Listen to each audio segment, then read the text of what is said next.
The Bahrain chapter of the Institute of Chartered Accountants of India, popularly known as BCICAI, is one of the largest organized professional bodies of Indians in Bahrain and one of the premier accountancy bodies. The Institute of Chartered Accountants of India, the parent body of BCICAI, is the first accounting body among those in the South Asian countries who shall host the World Congress of Accountants in the year 2022. The Bahrain chapter of ICAI is rated highly amongst the 44 foreign chapters and 24 representative offices of the Institute of Chartered Accountants of India. The Bahrain chapter was recognized as the best overseas chapter for 5 successive years, starting from 2016 to 2020.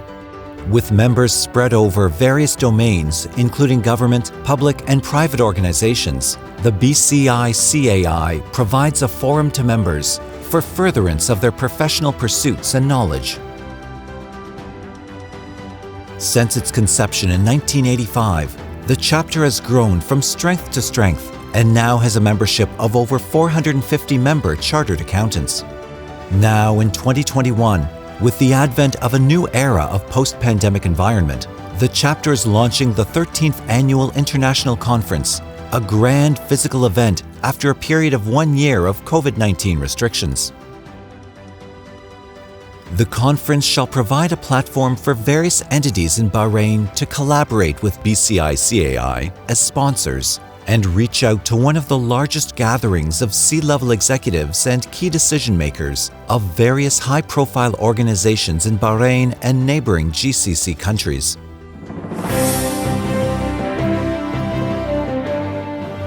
The flagship event of the Bahrain chapter of ICAI shall be conducted under the patronage of His Excellency Zayed bin Rashid Al Zayani, Ministry of Industry, Commerce and Tourism of the Kingdom of Bahrain. The 13th Annual International Conference, themed Pathways to Progress, shall be held on the 3rd and 4th of December 2021 at Crown Plaza, Bahrain.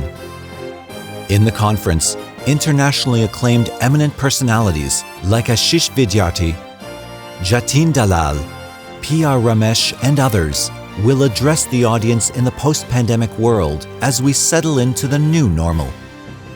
With zeal and enthusiasm, the Executive Committee, led by C.A. Santosh Verghese, is set to receive all of you in the International Conference at Crown Plaza on the 3rd and 4th of December 2021. Pathways to Progress.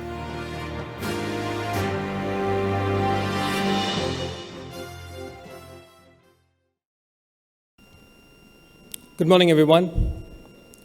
Respected dignitaries, distinguished speakers, invited guests, sponsors, overseas chapter members, friends from the media, and my dear professional colleagues. Good morning. Shubha Suprabhatam. Kalai Vanakkam, Sabal Khair.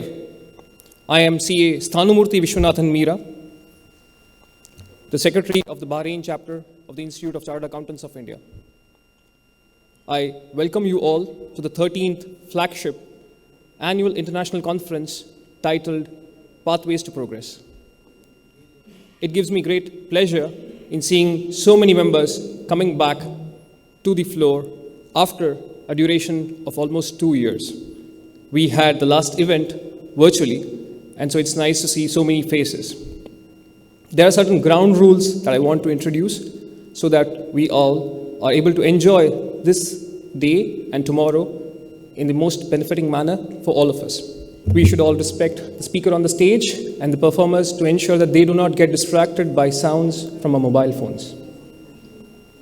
Following that, let me let you know that we've got various raffles that are going to be given away during the day. Many of you know that to be eligible, you have to be inside the hall, and in case if you're not, you don't stand to win them.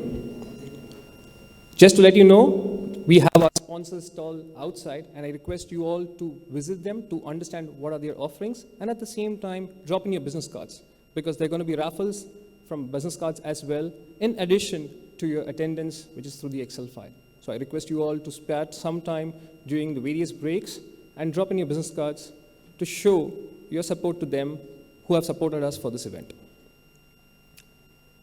Next in line, once the inauguration session starts, the door to my left, which is the first door, will be closed. So I request all of you to please use the back entrances to enter or exit the premises. And I also request you all to restrict your movements to the minimum so that the speaker or the performer on the stage is not distracted. We also have the next important rule. In case of any emergencies, please follow the emergency exits marked. The hotel staff will be here in case of any emergencies and guide you to the one which is closest to you. Please bear in mind that that's not the time for taking selfies and posting them on social media. So please refrain from doing that. But if you're seriously interested in taking selfies and posting them, we have a special video wall, photo wall created for that. So I request you all to please visit, take as many selfies as you like, and then post them on social media. Please do remember to tag BCICAI in them as well. With this, I would bring attention to the gentleman who's going to conduct the first session, the inaugural session. The master of ceremony for the inaugural session is one person whom we all know. He's a chartered accountant, and he holds a second rank All India on Diploma in Insurance. He's an avid sports person. Many of us know him as our immediate past chairperson, CA Ajay Kumar Chettuveti. A round of applause for CA Ajay Kumar Chettuveti.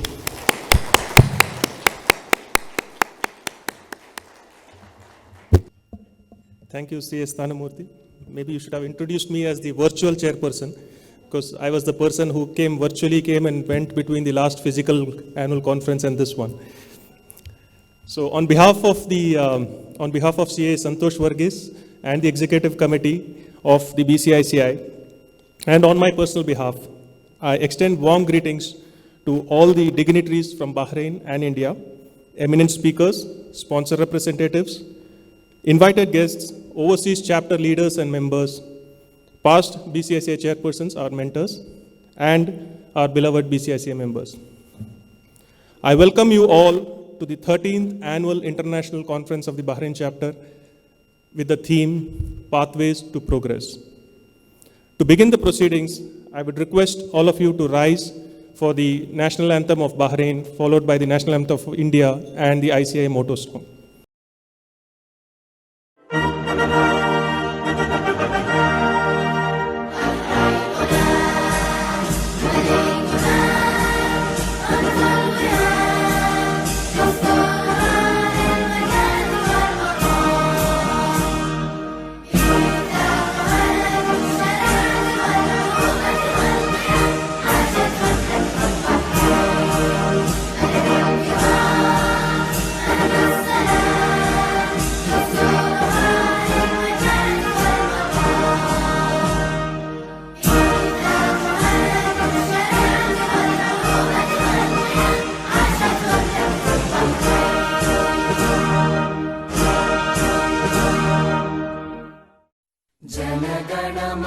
अधिनायक जय हे भारत भाग्य विधाता पंजाब सिंध गुजरात मराठा द्राविड उत्कल बंगा विंध्य हिमाचल यमुना गंगा उच्चल जलधि तरंगा तव शुभ नामे जागे तव शुभ आशीष मांगे गाहे तव जय गाथा जन गण मंगलदायक जय हे भारत भाग्य विधाता जय हे जय हे जय हे जय जय जय जय हे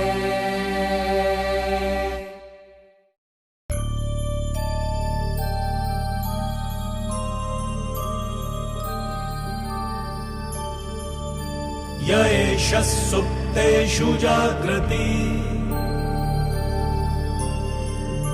य एष सुप्तेषु जाग्रति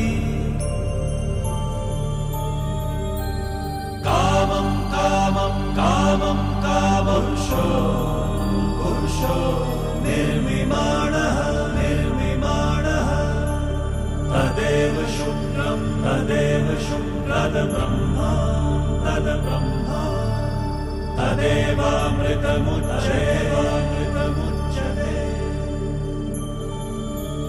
तस्मिन् लोकः शतः सर्वे तदूनात्यपि कश्चन एतद्द्वैता एतद्द्वैता एतद्द्वैता एतद्द्वैता एतद्द्वैता एतद्द्वैता.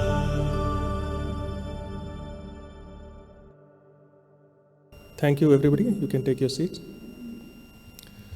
So let us now start the event with an invocation dance choreographed by Ms. Vidisha Mukhia. It is invoking an auspicious beginning to the conference.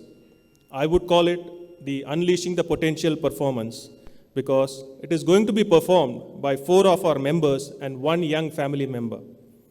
It will start with the Ghumar dance, which is traditionally performed before auspicious occasions, followed by the Albela Sajan Ayore, a classical Hindi song popularized by Ustad Sultan Khan, which was adopted in a number of movies, including Bajirao Mastani, and finally the Shubharam song, which literally means auspicious beginning. Please put your hands together for the performers, C.A. Nisha Kotwani, C.A. Garvita Srivastava, C.A. Rowana Miranda, C.A. Anjalika Malvia, and Ikra Khan, daughter of our member C.A. Shahnawaz Khan.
जनक प्रीत की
मन सुख पायो रे अनबेला सजन आयो रे मोरा अति मन सुख पायो रे अनबेला सजन आयो रे अनबेला सजन आयो रे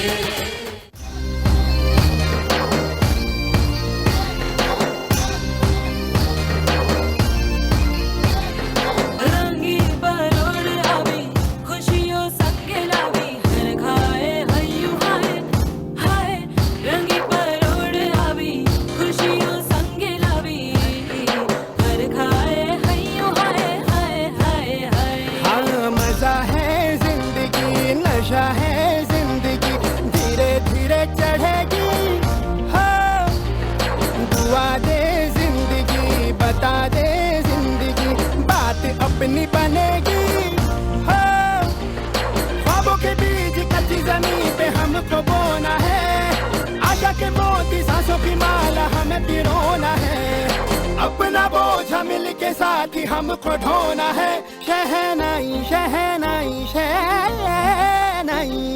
And I would invite our chairperson, C.A. Santosh, on stage to give them a small token of our appreciation.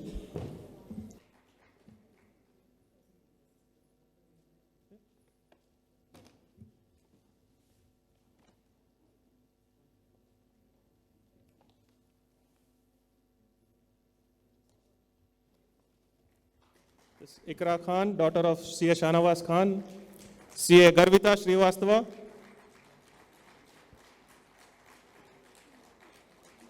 C.A. Rowana Miranda, C.A. Angelika Malvia,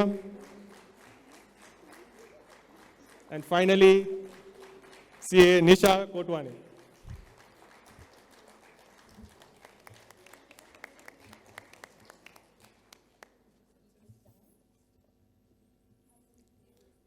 Santosh is the lucky man.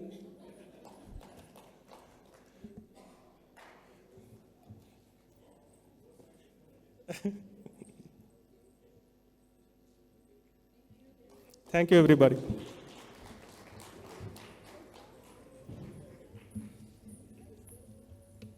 We at the BCICI have always conducted our annual conference, which are not only relevant for the current times, but also futuristic. The last time the annual conference was conducted in a physical setting was in November 2019. The theme, Disruption, a Catalyst for Growth. Nobody would have predicted that we would have had Corona in 6 months' time. But however, we used it as a catalyst for growth to propel our chapter forward by becoming MAD, which is making a difference, which was the theme for our virtual conference, the very first annual international conference conducted virtually last year. Now it is time to move on to the next chapter, Pathways to Progress. Pathways to Progress, P2P. To me, that means many things. It is like this event, which has all been about preparation to pristine delivery. P2P means moving from promising to priceless, like the executive committee, the young executive committee. P2P also means for me professional to purposeful, like the BCICI. And most importantly, what this annual conference symbolizes, people to people connect, which is the biggest pathway to progress. I also hope for another P2P, which is pandemic to prosperity. But to deliver the pathways of progress, some of the biggest ingredients are conviction, courage, risk-taking, and agility in decision-making. This is what our Braveheart chairperson, C.A. Santosh Varghese, displayed for this conference. It was first planned as the single-day virtual event. At the request of the members, it was converted into a physical come virtual hybrid event for one day again. And from there, it moved on to a 2-day physical event, which we are holding today. And all of this probably within the last 1 month or so. Having been privy to organizing the event in the past, I can really vouch that it is indeed a massive task with significant coordination, a lot of logistic works, lead time required for that, and all of this happens with a physical event. So taking this decision indeed was a very courageous one, and he has had the courage to take that decision, and together with a super committed ExCom team, set out to deliver what will be 2 memorable days of the conference. Kudos to our brave heart chairperson, CA Santosh Varghese. To me, this conference is already a success because we are already doing it now as we are speaking, so it can only get better.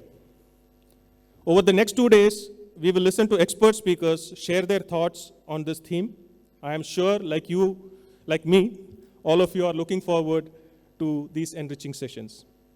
Let us now move on to the inaugural session of the conference.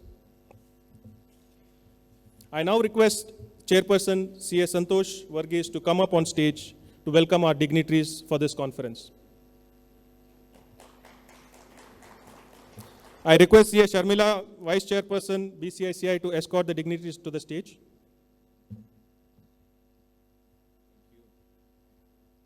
Ladies and gentlemen, I request you to welcome each of our dignitaries with a thunderous round of applause as I invite them on stage. Dr. Amar Patnaik, Member of Parliament of India.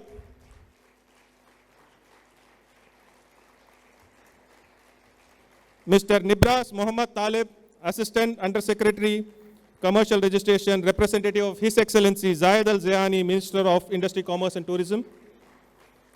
Mr. Ravi Kumar Jain, Second Under Secretary, Embassy of India, and representative of His Excellency Piyush Srivastava, Ambassador of India. Mr. Jamal Fakhru, Managing Partner of KPMG.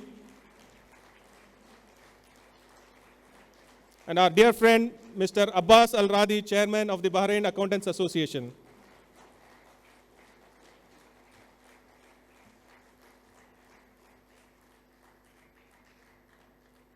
I now request C.A. Sharmila Gandhi to present a bouquet to welcome each of our dignitaries.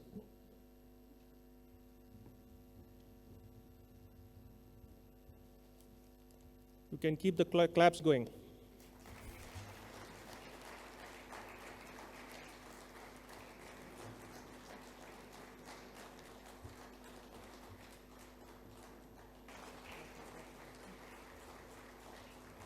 We also have amongst us Mr. Rashid Ibrahim, Chairman of the ICC Bahrain, and Mr. Ali Maki, former Director of Company Affairs, Ministry of Commerce. I request C.A. Sharmila to present them a bouquet as a mark of our appreciation.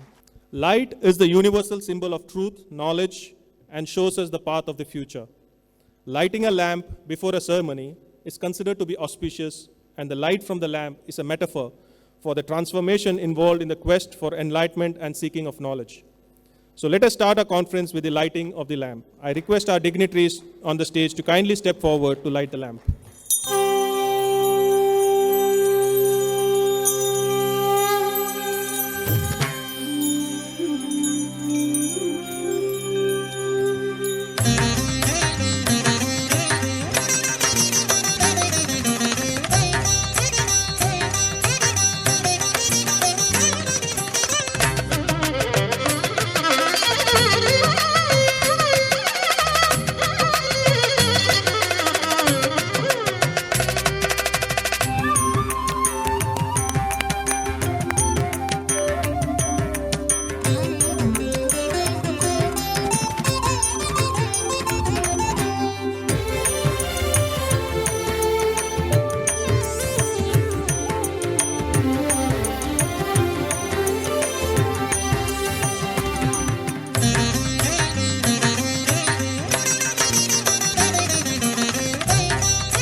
To mark the occasion of the 13th Annual International Conference, the editorial team of BCICAI, led by C.A. Natasha Gopalakrishnan, have compiled a souvenir.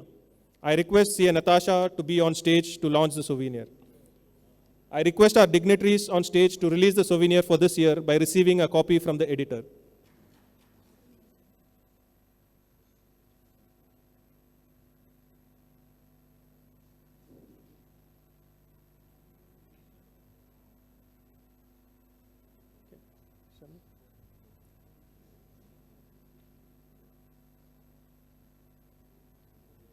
Can the dignitaries can launch the souvenir by opening the ribbon? I request the hotel staff to distribute the copies of the souvenir to the participants.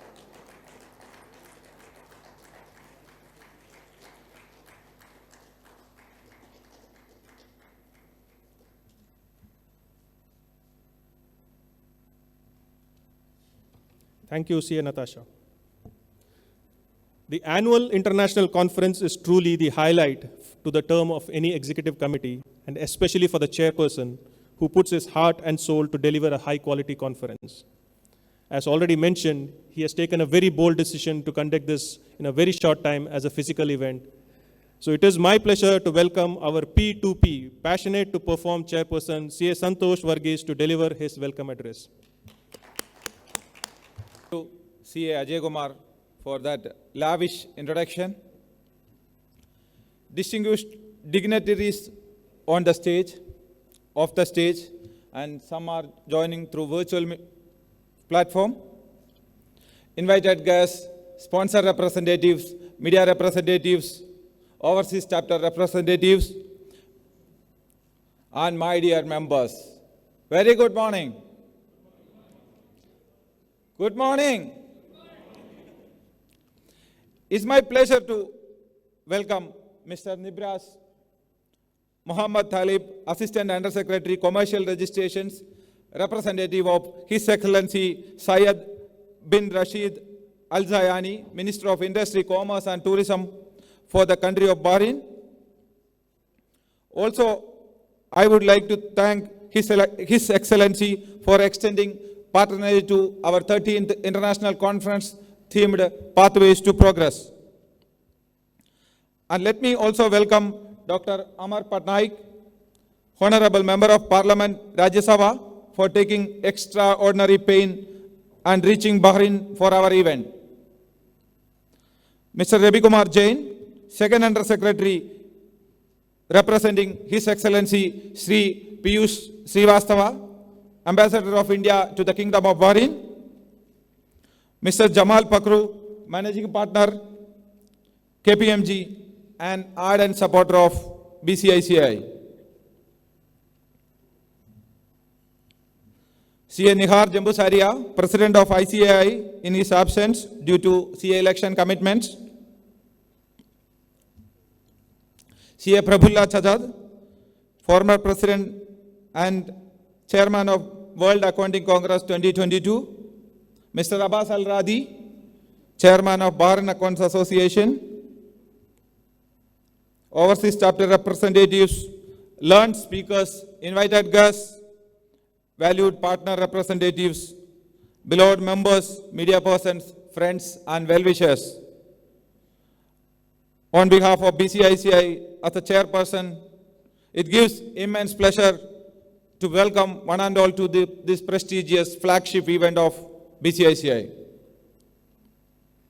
The theme for the international conference is Pathways to Progress. Why is this theme? What is in it? According to my view, progress from success to significance is an important pathway for us. As per my thought process, there are 3 dimensions to it. 1, as an individual. Second, BCICI as an organization. Third, as a representative of an organization we are working for. As an individual, we all are successful. That's the very reason we are part of this august audience.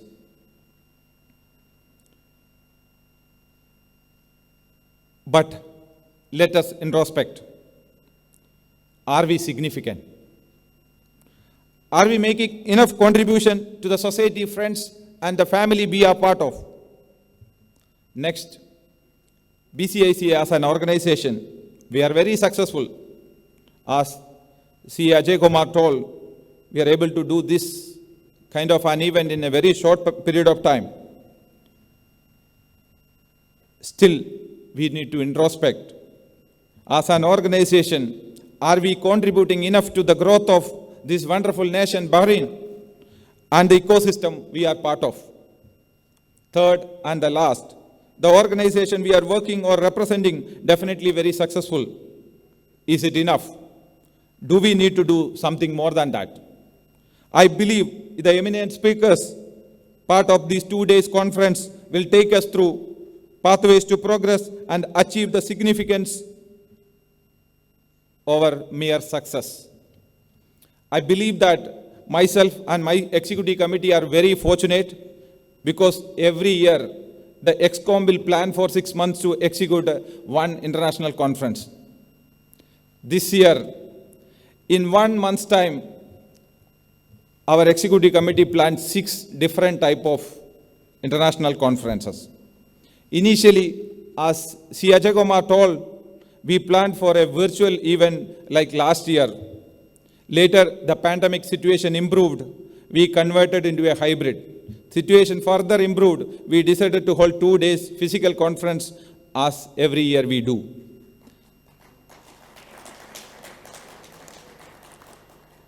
Thanks to Omicron, suddenly table turned and we started scaling back, and finally we are here without much damage. Jokes apart, the kind of support we have received from each pillars for this conference is unimaginable and inspiring. I express our sincere gratitude to those who supported to be here today. First, the support and cooperation extended by the government of Bahrain. For this, we are thankful to His Excellency Syed Al Sayani, Minister of Industry, Commerce and Tourism, for once again extending this patronage. We are thankful to Mr. Nibras Muhammad Talib, Assistant Under Secretary Commercial Registration, for gracing this occasion. Dr. Amar Patnaik, Honorable Member of Parliament, agreeing to come to Bahrain when the Parliament is in session. Also, I would like to thank you, His Excellency Indian Ambassador Sri Piyush Srivastava, for his support to BCICI activities. Also, Mr. Ravi Kumar Jain, Second Under Secretary, Embassy of India, for his continued support. Mr. Jamal Fakhru for his valuable guidance and support. ICA President CA Nihar Jambusaria, Mr. Abbas Al Radi, and our CA Prabhulla Chajad, World Accounting Congress Chairman for 2022. I extend my gratitude to all our esteemed partners, our sponsors. Frankly speaking, a good part of the credit for organizing this event, this physical event, goes to our sponsors. Their unconditional support made me to rethink from virtual to physical. I acknowledge my sincere gratitude to the past chairpersons and senior members of BCICI for their guidance and support. Also, I express my gratitude to my company management for extending all kind of support to discharge my duty as the chairperson of Bahrain chapter of ICAI. My sincere appreciation and thanks to all the eminent speakers who graciously accepted our invitation and took a lot of pain in managing the last minute uncertainties to reach Bahrain. I also thank a few speakers who are joining us virtually to share their learnings and experience with us. Sincere gratitude to the torchbearers of profession, our leaders and mentors from ICAI, our friends from overseas chapters, and invited guests and dignitaries. Your executive committee has been tirelessly working over the past several months to make this conference a reality, and I am extremely grateful to their hard work, commitment and dedication to the profession and the BCICI. My thanks goes to all the members of BCICI for your continued support and encouragement, which is guiding us through the pathways to progress. Let's all enjoy this 2 days conference. Back to you, C.Ajay Kumar.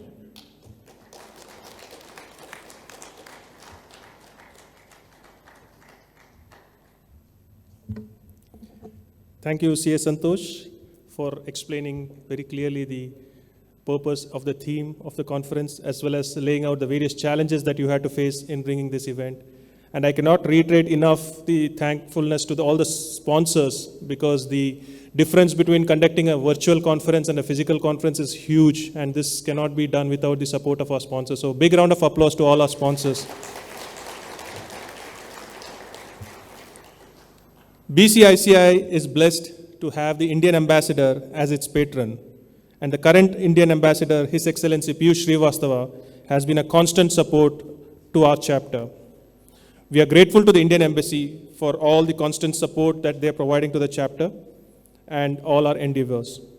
He could not make it in person due to his travel, but we have Mr. Ravi Kumar Jain, Second Under Secretary, Embassy of India to Bahrain, representing His Excellency Piyush Srivastava. I invite Mr. Ravi Kumar Jain to share his message. Mr. Jamal Fakhru, Deputy Chairman, Sura Council and Managing Partner of KPMG. Mr. Amar Patnaik, Honorable Member of Parliament, Raj Sabha. Mr. Nibras Mohammad Talib, Assistant Under Secretary, Commercial Registration, Ministry of Commerce, Industry and Tourism. Mr. Nihar Jambusaria, President, Institute of Chartered Accountants of India. C.A. Santosh TV, Chairperson, Bahrain Chapter of ICAI. Other office bearers and member of Institute of Chartered Accountants of India and its Bahrain chapter, dignitaries, ladies and gentlemen. A very good morning to you all. Sabah ul Khair, Namaskar. I am delighted to be here with you all in the 13th annual conference, International Conference of the Bahrain chapter of the Institute of Chartered Accountants of India, Pathways to Progress, which is its flagship event.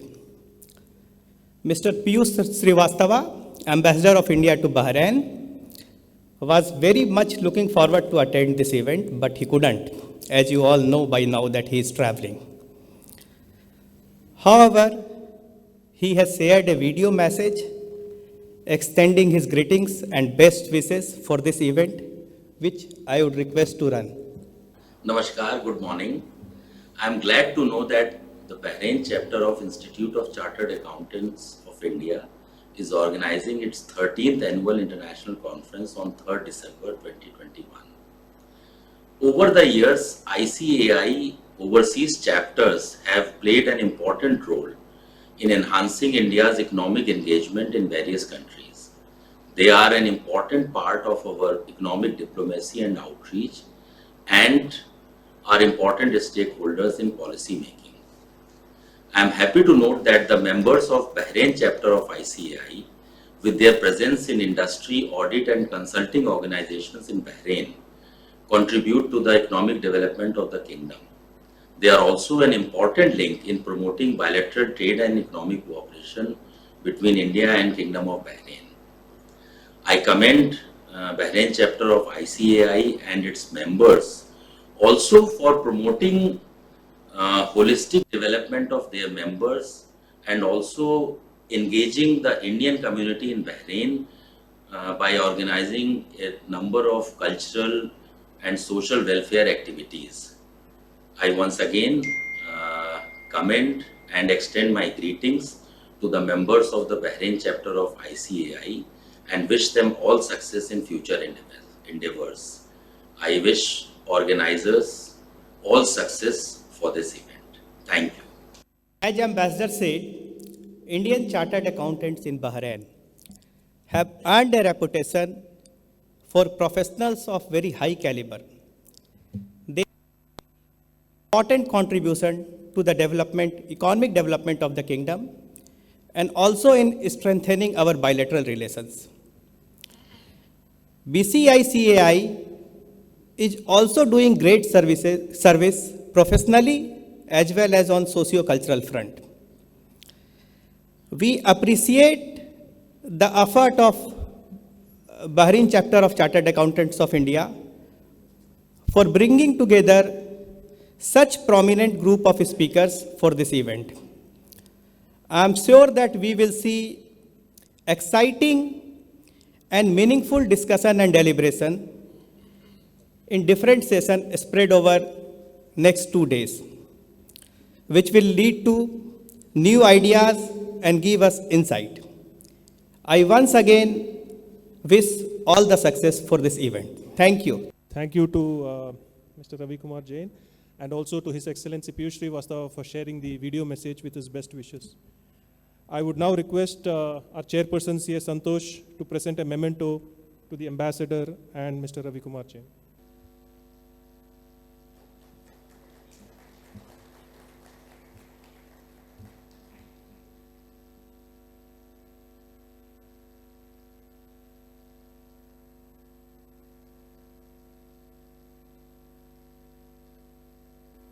Fortunate to have amongst us Dr. Amar Patnaik, who is a Member of Parliament of India.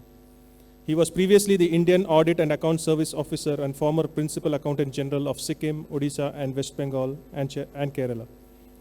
As a data protection officer in my day job, I felt impressed with the fact that he has frequently written on the topic of data protection and views on data privacy as a fundamental right, and championed the need for an independent data protection body in India, especially with regard to the imminent onset of artificial intelligence. Ladies and gentlemen, please put your hands together for Dr. Patnaik. A very warm morning to all of you. Delighted to be here actually, despite the Parliament being in session, and today, of course, a working day there. I was drawn in here because I thought I was a part of you. My 28 years in the Office of the Comptroller and Auditor General of India has been spent interacting with some of the prominent chartered accountants of India and even abroad. When I used to be leading external audit missions for audit of the United Nations at various places in Sudan, in Kabul, in New York, I used to have tremendous amount of learning by interacting with people like you, people who are in the profession of accounting and auditing. I do admit that I did give several scares to Mr. Santosh for not being able to decide whether to come in because of the Omicron, and because of the fact that if I go back and have to be put in self-isolation, then I lose another week of the Parliament. But I mustered courage, and I was drawn into this function simply because of the fact that I thought I would be meeting some of my own people.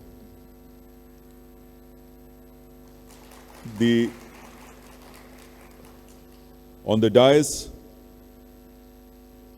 Honorable Mr. Jamal Fakro of the Shura Council, our Ambassador in absentia, Mr. Piyush Srivastav, Mr. Jasim Abdullah, and other members on the dais, ladies and gentlemen. Once again, a pleasure to be here, delighted to be here. While I look forward to my further interaction with you at the concluding ceremony or towards the end of tomorrow's deliberations, I was really taken in by what Mr. Santosh and the previous speakers said about P2P. You have kept it as pathways to progress. Someone said it is people to progress. I consider people as the fulcrum of all activity, not just progress, not just of inclusion, not just of development, not just of camaraderie, brotherhood, fraternity. People are at the center of everything. In this time of the pandemic, which is not yet over, it is the people of the world together who have shown resilience against the deadly virus which was visiting the human civilization after about 100 years, and have withstood it because of their resilience, because of their courage and conviction. Being a member of the Indian Parliament's Standing Committee on Finance, the discussions often hovers around the pathways to progress. What we do now, how do you rebuild ourselves? How do you rebuild the world? I would not like to take much time, but I could only like to highlight what Joseph Stiglitz said. Stiglitz has often been saying during the last 3-4 years that let's kill the GDP. It's time to kill the GDP. The three biggest existential crises that is going to hit the human civilization are inequality, climate change, and democracy. So when I get the opportunity to speak to this august audience from this portal, from this podium, I take the opportunity to stop and think about rebuilding this economy, rebuilding the world on these three basic principles of how to take care of these three existential crises. How to look after inequality in society, not just in Indian society, not just in Bahrain society, inequality in the world over. Think about the inequities that exist in vaccine production and vaccine distribution. Think about the inequalities in income distribution. Think about climate change which is not under our control. And think about democracy, freedom. As chartered accountants, I know all of you and all of us are probably thinking about the numbers. But I think when we are thinking about Pathway to Progress, which is the theme of this conference, it is time to take a pause and think on these three themes as well. In our lives, in our thinking, in our writings, we have to think about these three themes for the world to progress. It has often been said now that the best economic policy currently is the health policy. You can see the paradigm change that has happened. As people who are learned, who contribute in several ways to society, I urge upon you to think differently for meeting these obligations that I think the pandemic has laid bare open. It's time for us to think about these three themes looking forward in our pathway to progress. Thank you so much. I'm once again grateful to the Bahrain chapter of the Institute of Chartered Accountants of India for inviting me to this function. I'm equally grateful for their hospitality and look forward to taking part in the discussions that are going to take place in the next 2 days. Thank you so much, ladies and gentlemen.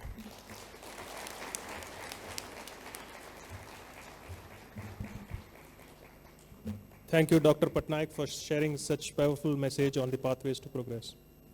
May I request our chairperson, CA Santosh, to give Dr. Patnaik a small memento as a token of our appreciation.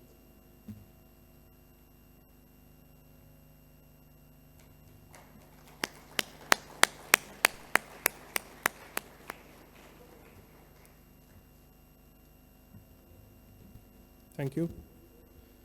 Ladies and gentlemen, we at the BCICI are extremely grateful to His Excellency Zayed R. Al-Zayani, Honorable Minister of Industry, Commerce and Tourism of the Kingdom of Bahrain, for providing us with the patronage for this annual international conference. Today, representing His Excellency the Minister, we have amongst us Mr. Nibras Muhammad Talib, Assistant Undersecretary, Commercial Registrations in the Ministry of Industry, Commerce and Tourism. I request Mr. Talib to share his thoughts with us. Please welcome Mr. Talib on the stage with a big round of applause.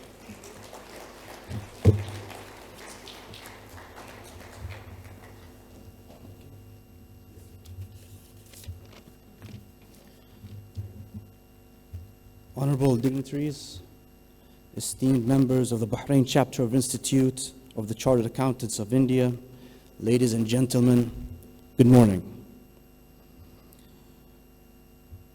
It gives me great pleasure to present His Excellency Zayed Al-Zayani, the Minister of Industry, Commerce and Tourism, under whose patronage this event is under. And it also gives me great pleasure to be amidst of chartered accountants, expert financial professionals, and others that contribute ever so much to the success and prosperity of various organizations in the Kingdom of Bahrain. Now, I have a little speech prepared here, but before I get into that, I would like to first look you all in the eye and address you from the bottom of my heart and say thank you, because as I look across this room and look at all the diverse groups, and I see the fact that all of you are here today to contribute to this country, shows how much you care. It shows how much faith and trust that you have in our leadership. It shows how much hope that you have for this country and the opportunities that this beautiful island has to give. So for that, I say thank you.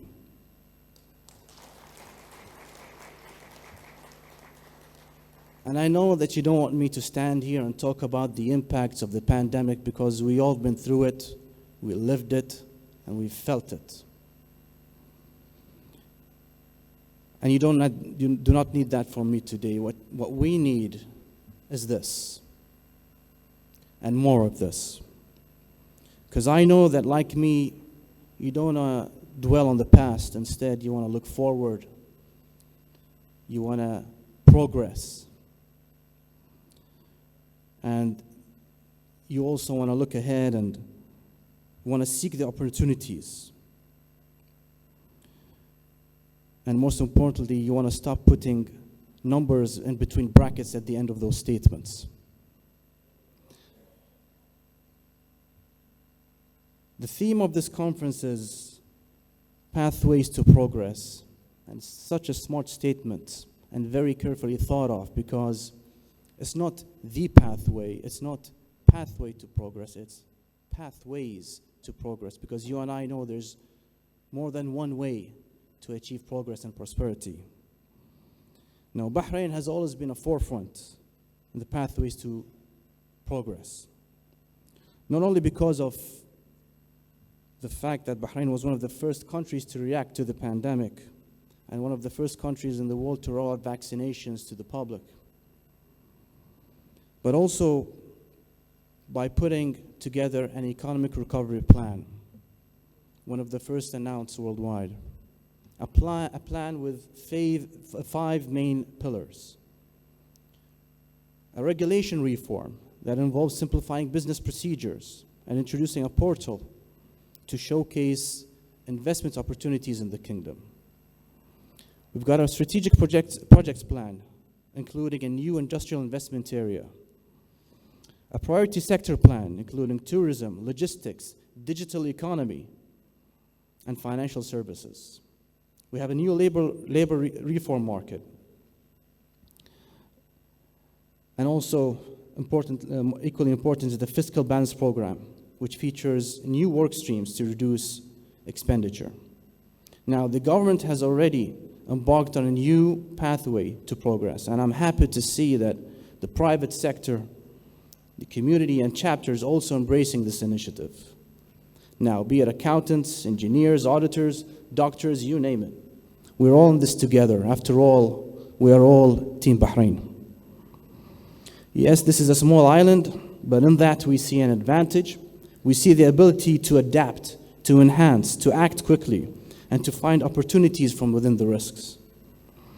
Because what we have is something special, something that is often talked about, and that's quality and abundance of a skillful workforce. Now, that's an area Bahrain has always been known for and excels in. Quality.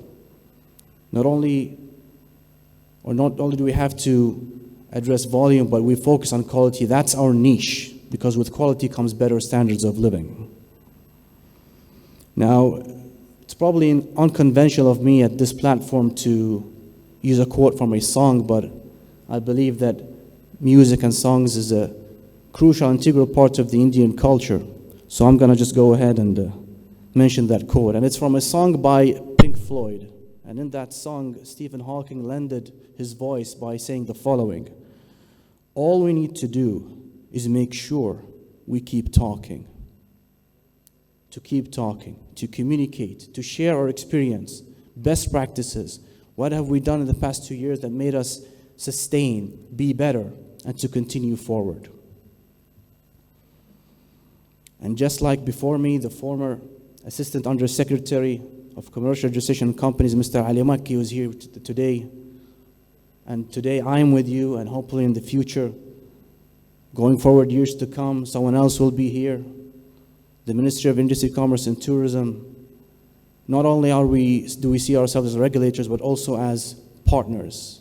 And we at the Ministry of Industry, Commerce and Tourism will always and forever will be at your service. So thank you once again.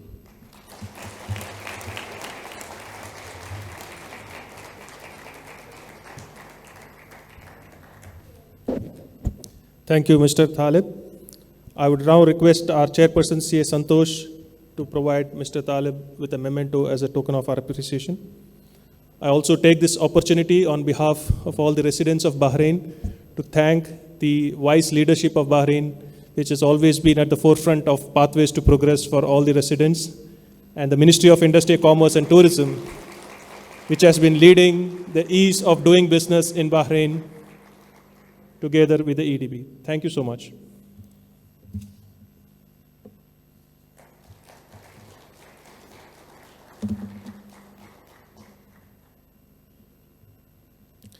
Next, it is time to hear from the leader who is at the helm of our parent body, the Institute of Chartered Accountants of India, a body which is the second largest professional body in the world with over 325,000 members spread all over the world.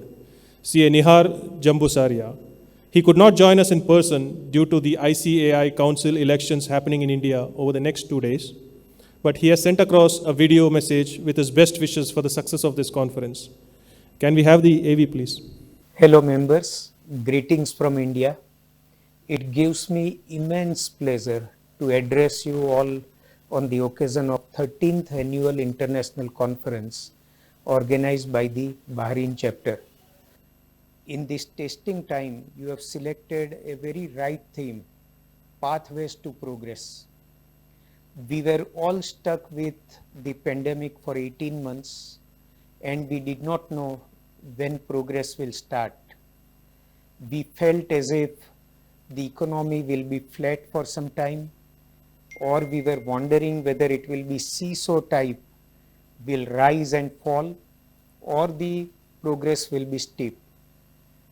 Thanks to the pandemic which has taken rest, and at the end of the tunnel we see the light that now the pandemic has almost gone, people's attitude has become positive, people have started thinking about new businesses and new activities, and we feel that now the progress will be felt very fast. The efforts of the Managing Committee of Bahrain chapter of ICAI in organizing various events of professional interest that help the members to build skills, promote quality service, and encourage them to adhere to highest ethical standards and professional integrity is laudable. I appreciate the efforts taken by the Bahrain chapter since its inception in the year 1985 in facilitating the professional development and providing a platform for networking for Indian chartered accountants in Bahrain. I am happy to note that the chapter is truly acting as a gateway to promote the chartered accountancy profession in the Gulf region and also worldwide. The theme chosen by the chapter is apt in these times when the world is adapting to the new normal created by the pandemic. The way to bounce back and succeed is to embrace the change, be open to innovation and constant upgradation of skills and being up to date. These factors play a major role in a successful rebound in any profession, and our profession is no exception to this. Accountancy as a profession has evolved over time, and the Indian chartered accountancy profession has emerged stronger with testing times, and this has empowered the professionals to face the new world with more confidence, expertise and excellence, so that not only the opportunities are exploited to the fullest, but at the same time withstand the ever dynamic economic scenario. I am sure that the deliberations done in the conference will prove to be fruitful and enlightening to the participants and attendees. I assure the chapter full support from ICAI for the endeavors of the chapter to raise the flag of Indian Chartered Accountancy high. I extend my best wishes for the conference to all the participants. Thank you. We are excited to have amongst us Mr. Jamal Fakhru, the managing partner of KPMG. He's a very familiar person to all our members, as he's a true friend of the chapter, a regular supporter of the annual conference since it began in 2009. He's also the first deputy chairman of the Shura Council and a long-standing member, and literally a tall personality among the accounting fraternity in Bahrain, and our go-to person for any sort of advice that we need at BCICI. Ladies and gentlemen, please welcome Mr. Jamal Fakhru with a big round of applause. Delighted to be here again, attending non-virtual meetings with non-virtual chairman. Last year we had a fantastic meeting, although it was virtually, but really I enjoyed the parts of it that I have attended. But I'm delighted this year to come in person to see all the friends or the colleagues whom I have been working with in the last many, many years in Bahrain here. As always, I would like to thank you for being in Bahrain, for helping us in our economy, and as I repeatedly said, that the growth of our economy goes back to the hard work you, ladies and gentlemen, have been putting into Bahrain. So thank you very much for that.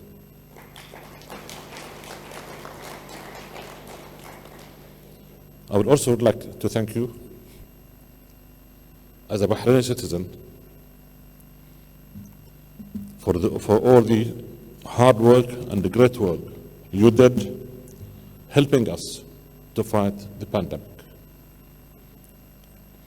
Your understanding, your support, your help,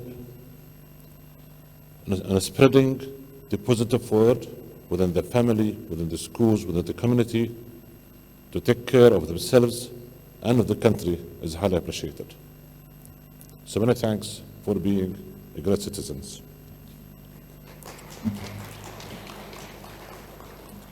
Definitely the pandemic have impacted our world and impacted the way we conduct our business. And it taught us many, many lessons, which I think all of you here don't need to hear them from me, but all of you, I'm sure, have been implementing a new way of doing business within his own organization.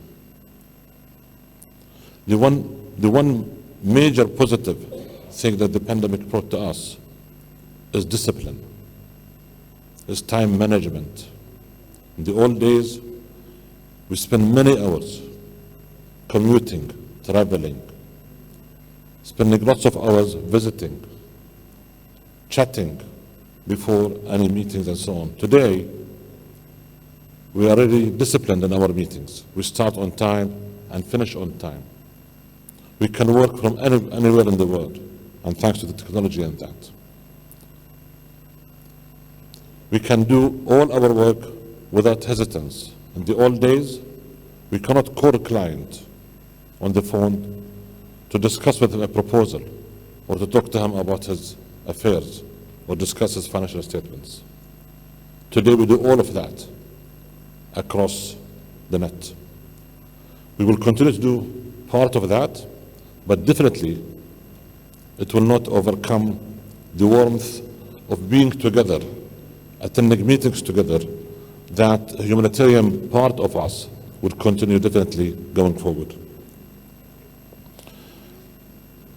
With all the changes that the pandemic brought to us, I can confirm that none of us really was affected negatively in the way to conduct our businesses, especially us who are working on the back offices. I know that many of the businesses were affected, but you, ladies and gentlemen, were really ready to change the way you conduct your business. With technology, and I'm sure thanks to all the companies here who have invested in technology many, many years ago, technology have helped us a lot to overcome the impact of doing business here in Bahrain and all over the world.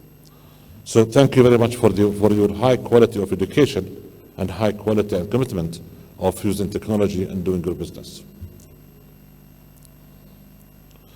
Every time I come to this meeting, I feel that the profession still is in a good hand. We have fantastic professionals in this room and outside this room. Many thanks to your institute who have been producing to us here in Bahrain fantastic chartered accountants who are helping us in leading our businesses and running our businesses. So thank you very much for that. Definitely our profession is changing. The way we used to audit the books are changing. The way you used to write the books is changing. But thank God, we are also changing with the change. None of us is resisting that change. We have been working hard to absorb all these changes, and I think we were successful in that. We will see a different audit work, we will see a different consulting work, we will see a different tax work. All of that simply because of the changes happened after the pandemic. And all of that, I'm sure, will take us to a better life and to a progress in the future. As I said, our profession is changing. The regulations are much more on the profession, which I think is needed. And all the eyes really are kept on us as auditors to protect the assets of the companies and the assets of the shareholders. So our responsibilities are becoming more and more important. And the only way we can really excel is by improving our training and education. I'm sure that you, as chartered accountant, have to do your continuous training every year, but I'm sure that the number of hours being utilized by you on training are increasing day after day. And today, again with technology, we don't need to be in a classroom to attend any training. We can do many, many courses across the net. I will encourage every single one of you really to spend more time and hours improving his knowledge, changing the way he conducts his business by doing more of the training hours as needed. Here in Bahrain, we are not far from that. A new audit law was issued a few months ago, it was in implementation since this month. I will encourage every single person of you here to go through the law, understand it, and implement it, and to help the ministry in overseeing our profession, and as Talib, as Nabras said, that to be partners with us in conducting our businesses. They are here to help, and we are here to help also. So I will encourage every single person really in this room, in the coming few days, look into the law and see how we can help the ministry implementing the law and how we can help ourselves in protecting our profession going forward. With this, I would like once again to echo Dr. Ammar's speech and his focus on the ESG. This is an area that we as auditors, as an accountant, we need to focus on going forward. As much as important to me is the E and the S, I personally believe we need to start with the G. We have started with the G many years back, but that should not be really left aside. Without the governance in our businesses, in our companies, in everything we do, without the governance, we'll not be able to apply the E and the S. So please focus on the ESG, have it as one of your goals to be implemented in your companies going forward. Thank you very much for listening to me. And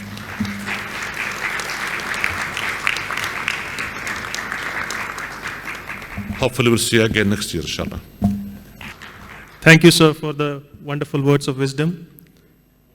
And talking about time management, I think we are on time. It's a very important point. I think we are ahead of time, in fact. So we are doing pretty good on that. And also thank you for converting us from fellow chartered accountant to fantastic chartered accountants. Thank you so much. CS Santosh will present a memento to Mr. Jamal Fakhru. Thank you.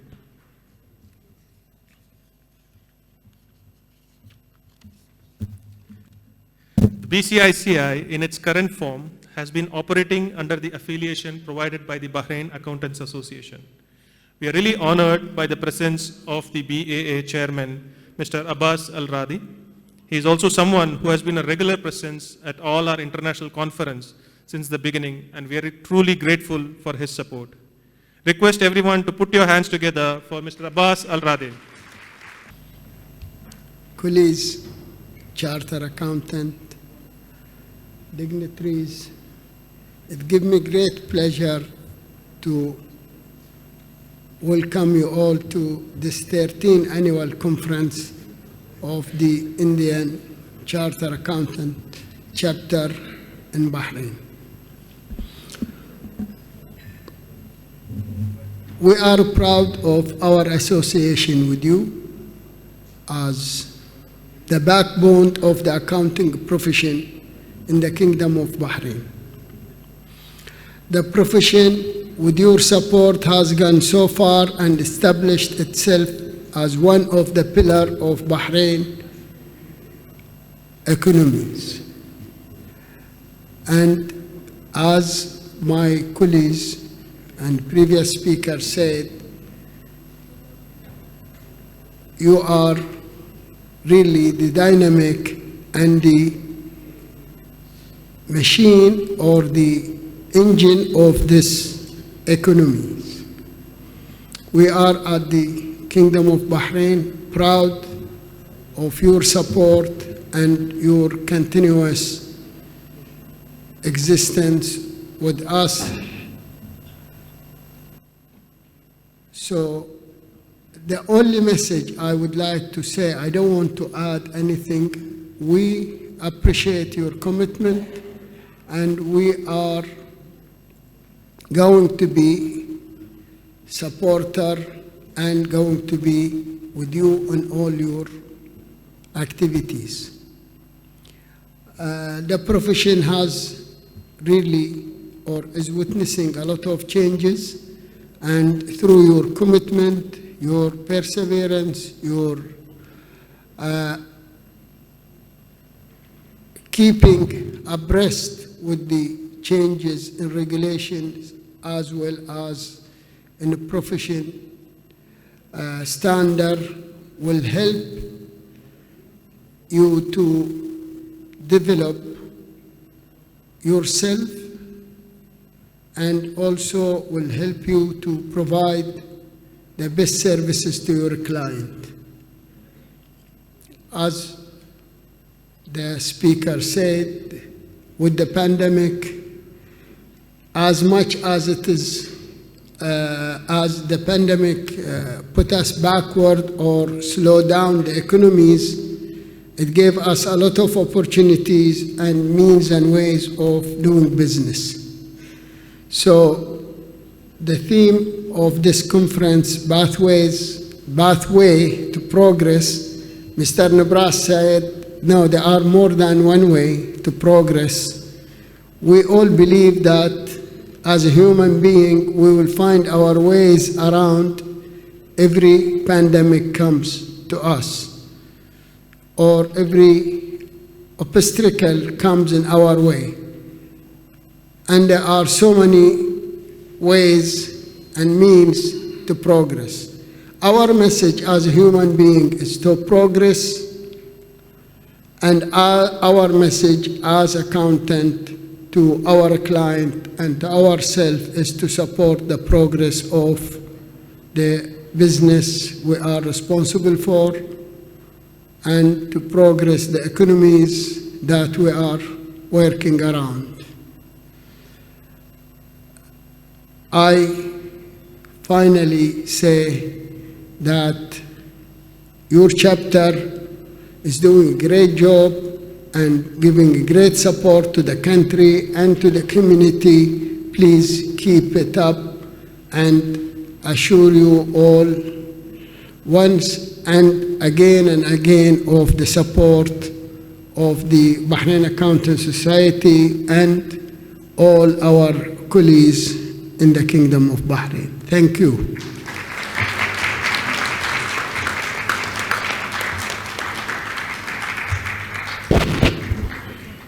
Thank you, Mr. Al-Radi, for sharing your thoughts with us. I would now request our chairperson, C.A. Santosh, to hand over Mr. Al-Radi a small memento as a token of our appreciation.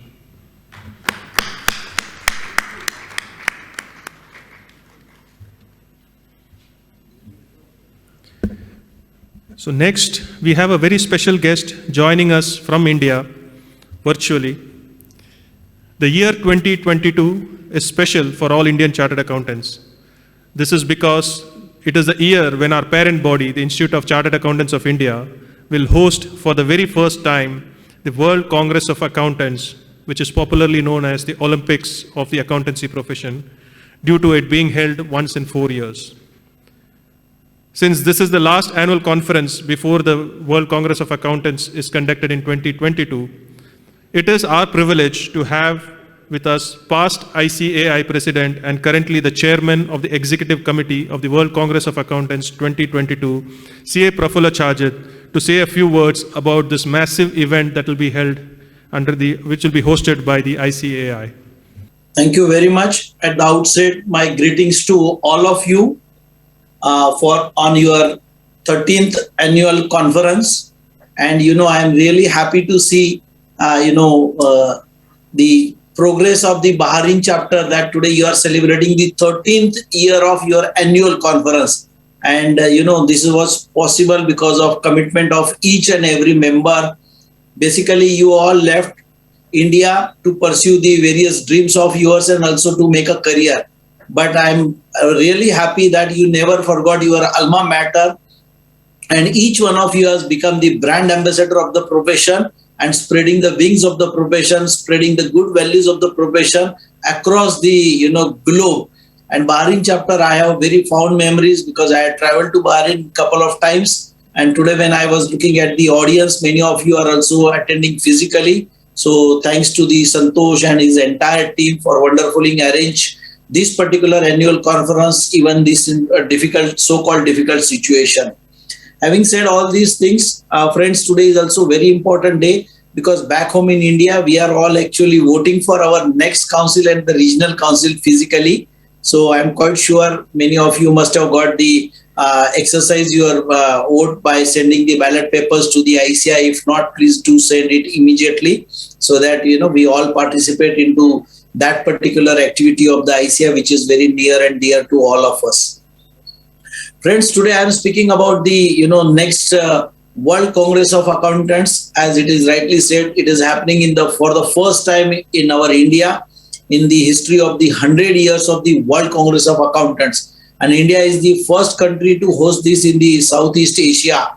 So therefore, a lot of expectation by the IFAC from the ICI how we are going to host. Typically, if you look back the history of the World Congresses which were arranged earlier, typically around 5,000 to 7,000 people physically attend. And this time looking at the strength of the ICI, even though we are trying to do it on a hybrid mode, that means physical presence plus the virtual in a hybrid model, we are going to host this World Congress. But I'm quite sure many of you like to travel back to India so that you can also physically attend. As earlier speaker also said, profession is changing, and dear friends, you can definitely look forward for the various topics, sessions, concurrent sessions which will happen at the World Congress of Accountants, which is scheduled from 18 to 21st of November 2022. I'm sure by that time everything will be normalized again in India, even though new viruses, etc. we are all talking, but the situation is very much under control. As you are aware, being an Indian, that we have crossed that 100 crore vaccination mark also. So things are quite safe, and by that time definitely things will open up. So I will definitely like all of you to be physically present.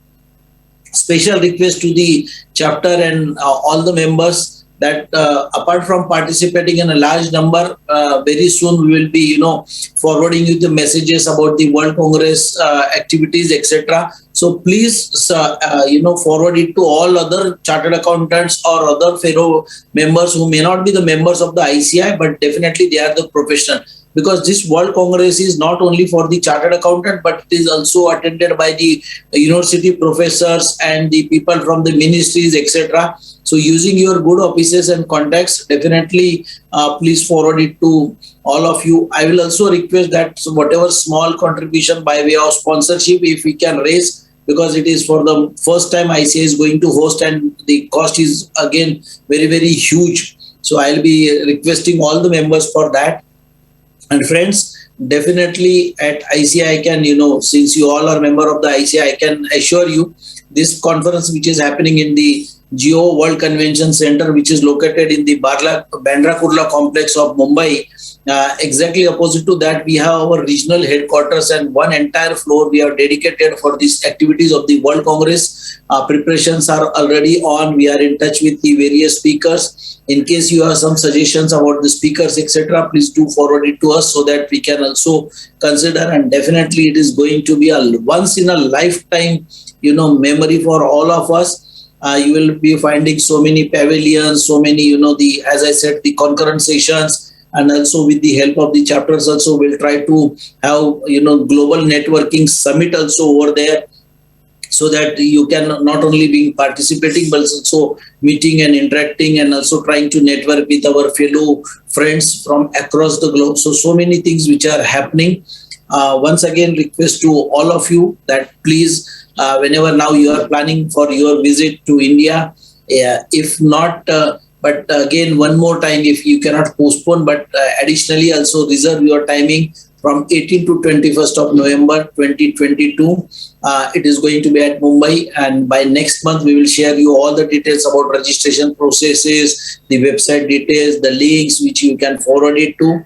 And last World Congress which I had personally attended, there were about more than 150 speakers. Our aim is also to have that kind of, the speaker profile from across the globe, because it is not only one seminar which is happening concurrently at 5 or 6 different halls. So many sessions are happening, and it will be really wonderful for all of you. So I look forward for a lot of support.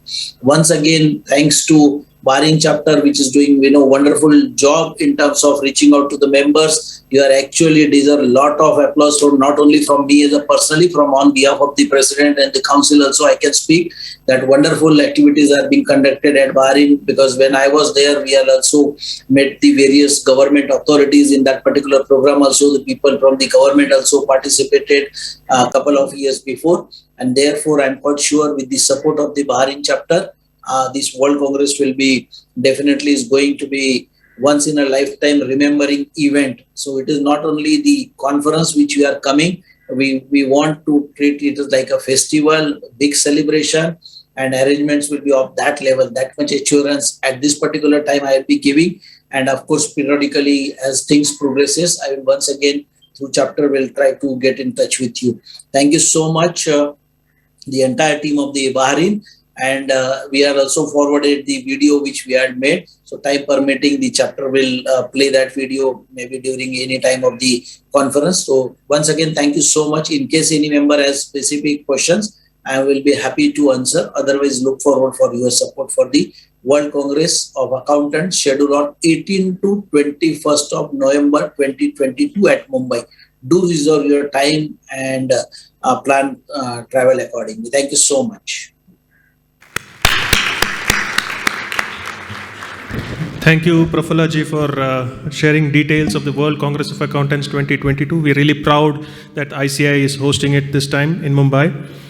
I think the Bahrain chapter has been spreading awareness about this event since the last 3 years, and we will continue to do so as we reach the conclusion next year. And I think most of us here look forward to physically visiting the World Congress of Accountants in Mumbai next year.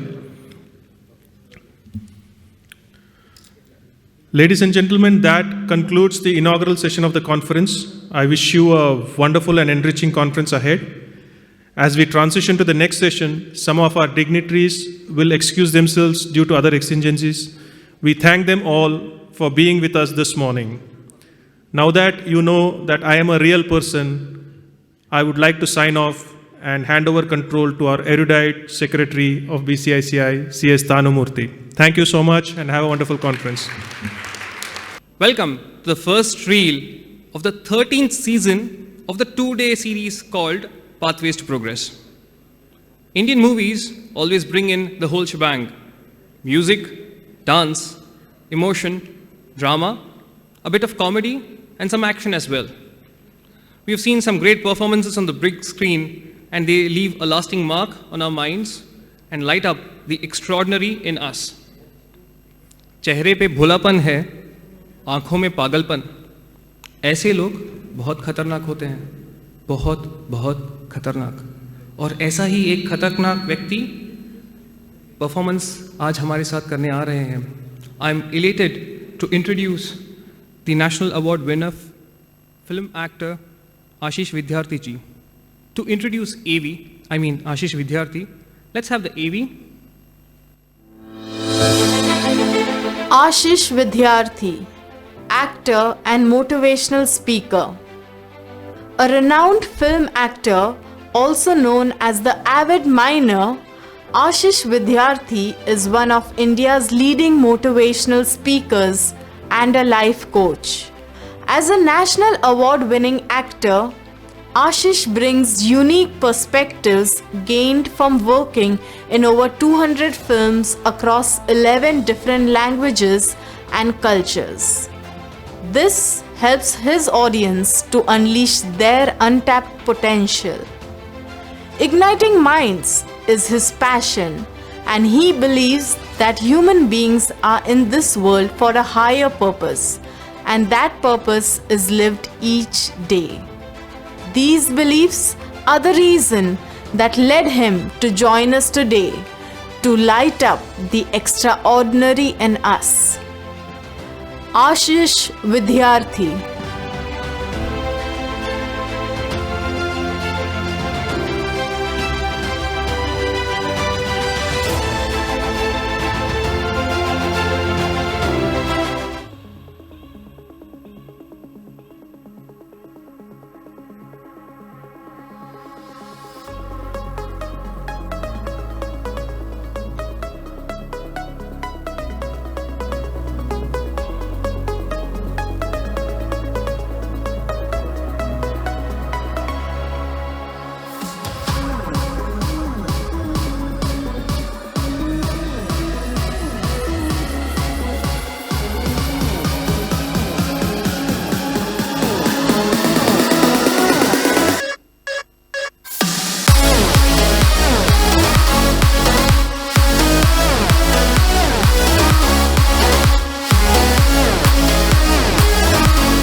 Here to illumine the light within you, please put your hands together in welcoming Ashish Vidyarthi.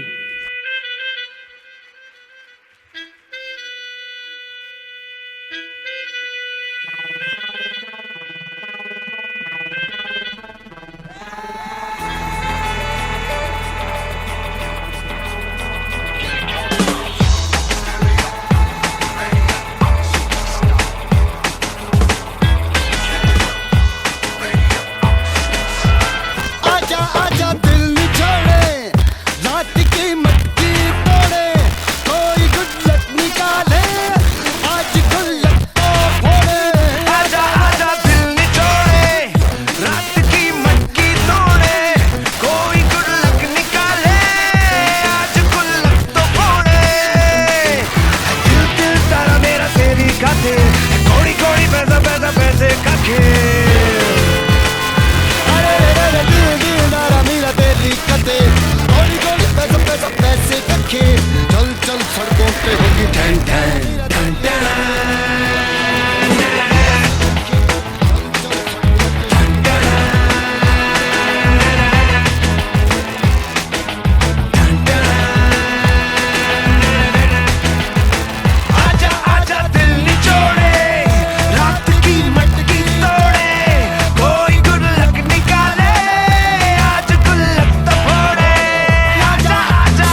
two people connect. Can we have a floating mic around?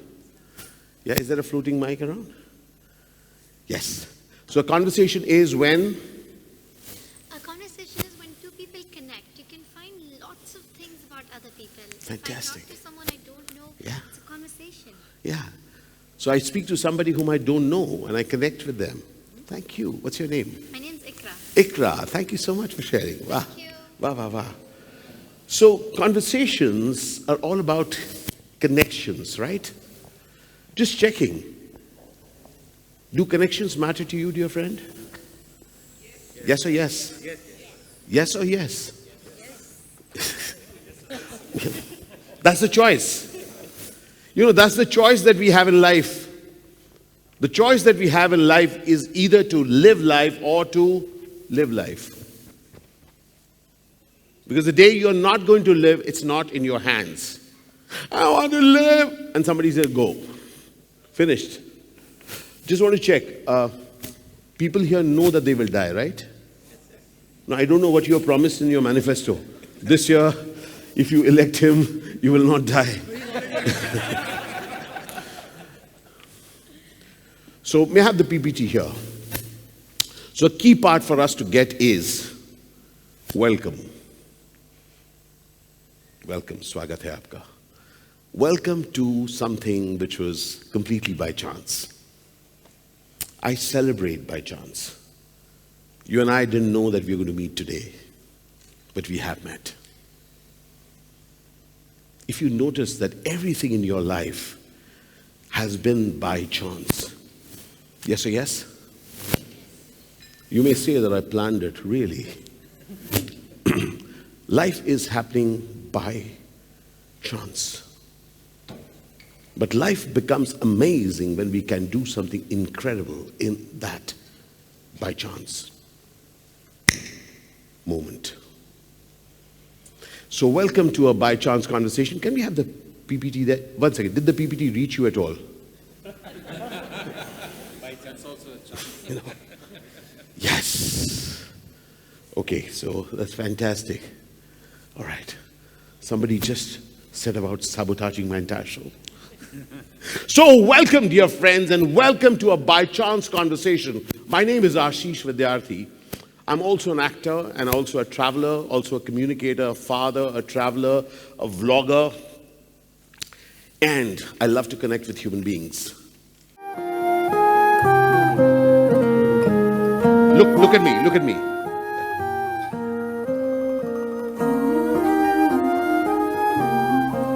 Listen carefully. This is speaking to you. In life, when things touch you, say hi to those things. And the things that you don't like, say bye to them. Let the extraordinary things come to you. Let the smile come to you.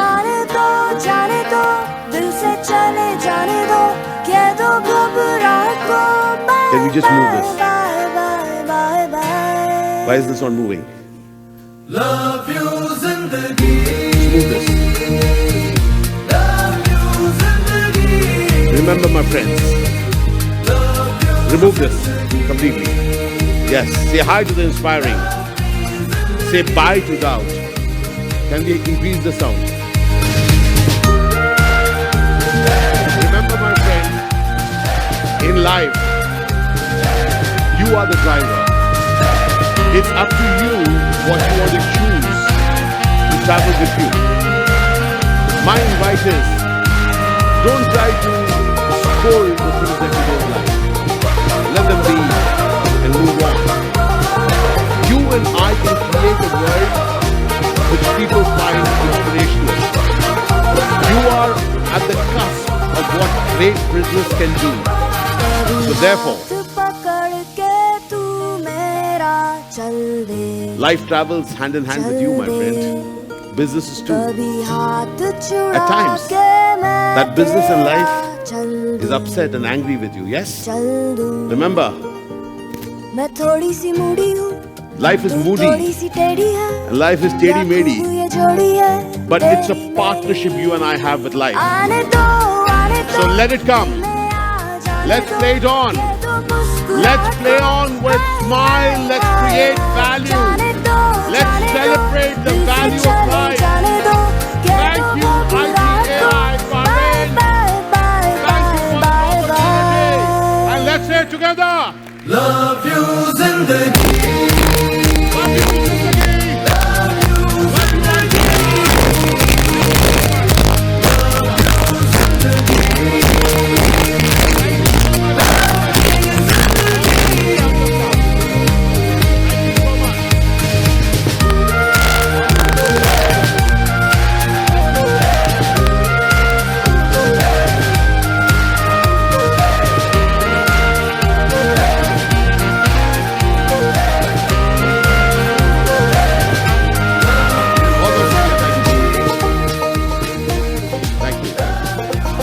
Can we have a microphone here? He earned this memento before coming to here. You will not believe that 3 times, more than half an hour each, he had a call with me and team to connect with the audience and ensure that he is delivering a right and relevant content for the guest. See, that's the kind of honestness and the effort he puts before he delivering anything on the stage. What he told here, what he meant.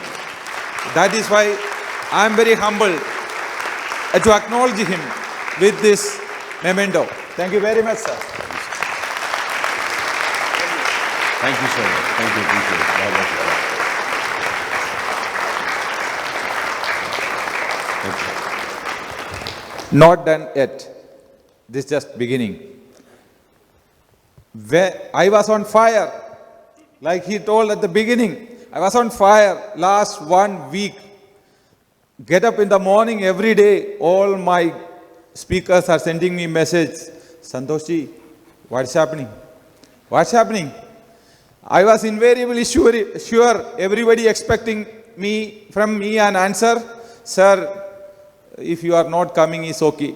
That's the answer each and every speaker expected from me, but I did not give up.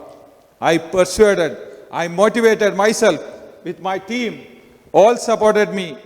I never given up. Continue to inspire all the speakers. There is nothing problem. Absolutely, you come down to Bahrain. This is an amazing place. We will host you. Yesterday night, I think 1 o'clock is past. When I reached my home, I was received my last guest in the airport at 10:30 p.m. and took him to the hotel. I really thought what you told, the last sentence you told, yes, satisfactorily, I can sleep. I've done it. Thank you very much. Thank you. Thank you, everybody. I thank Sri Ashish Vidyarthi ji for accepting our request to come to this event and share his insights in making sure that the extraordinary in each one of us is lit up. I thank you all for this kind and patient listening. We will take a short break. There are some snacks being made available for you outside. We can rejoin in 10 minutes' time. Good afternoon, dignitaries, guests, and fellow members. Significant progress has been made in the past few decades to ensure that financial statements are reliable, standard, and transparent. But is it sufficient? Across the world, the key value drivers for decision makers have migrated from your traditional inventories, plant and equipments, to innovation, human capital, and various other aspects, including digital transformation. So now, how do financial systems evolve to be future ready? To enlighten us on the pathways to progress for financial statements to be future ready, we have with us one of the chief architects of the modern financial reporting ecosystem in India, CAPR Ramesh. Let's have the AV, please. CAPR Ramesh, CA PR Ramesh is a former chairman of Deloitte India and a former member of Deloitte Global Board. With over 40 years of experience in auditing and accounting profession, PR Ramesh is a fellow member of the Institute of Chartered Accountants of India. He is a past president of Bombay Chambers of Commerce and Industry, as well as actively associated with various regulatory authorities, industry bodies, and the Institute of Chartered Accountants of India.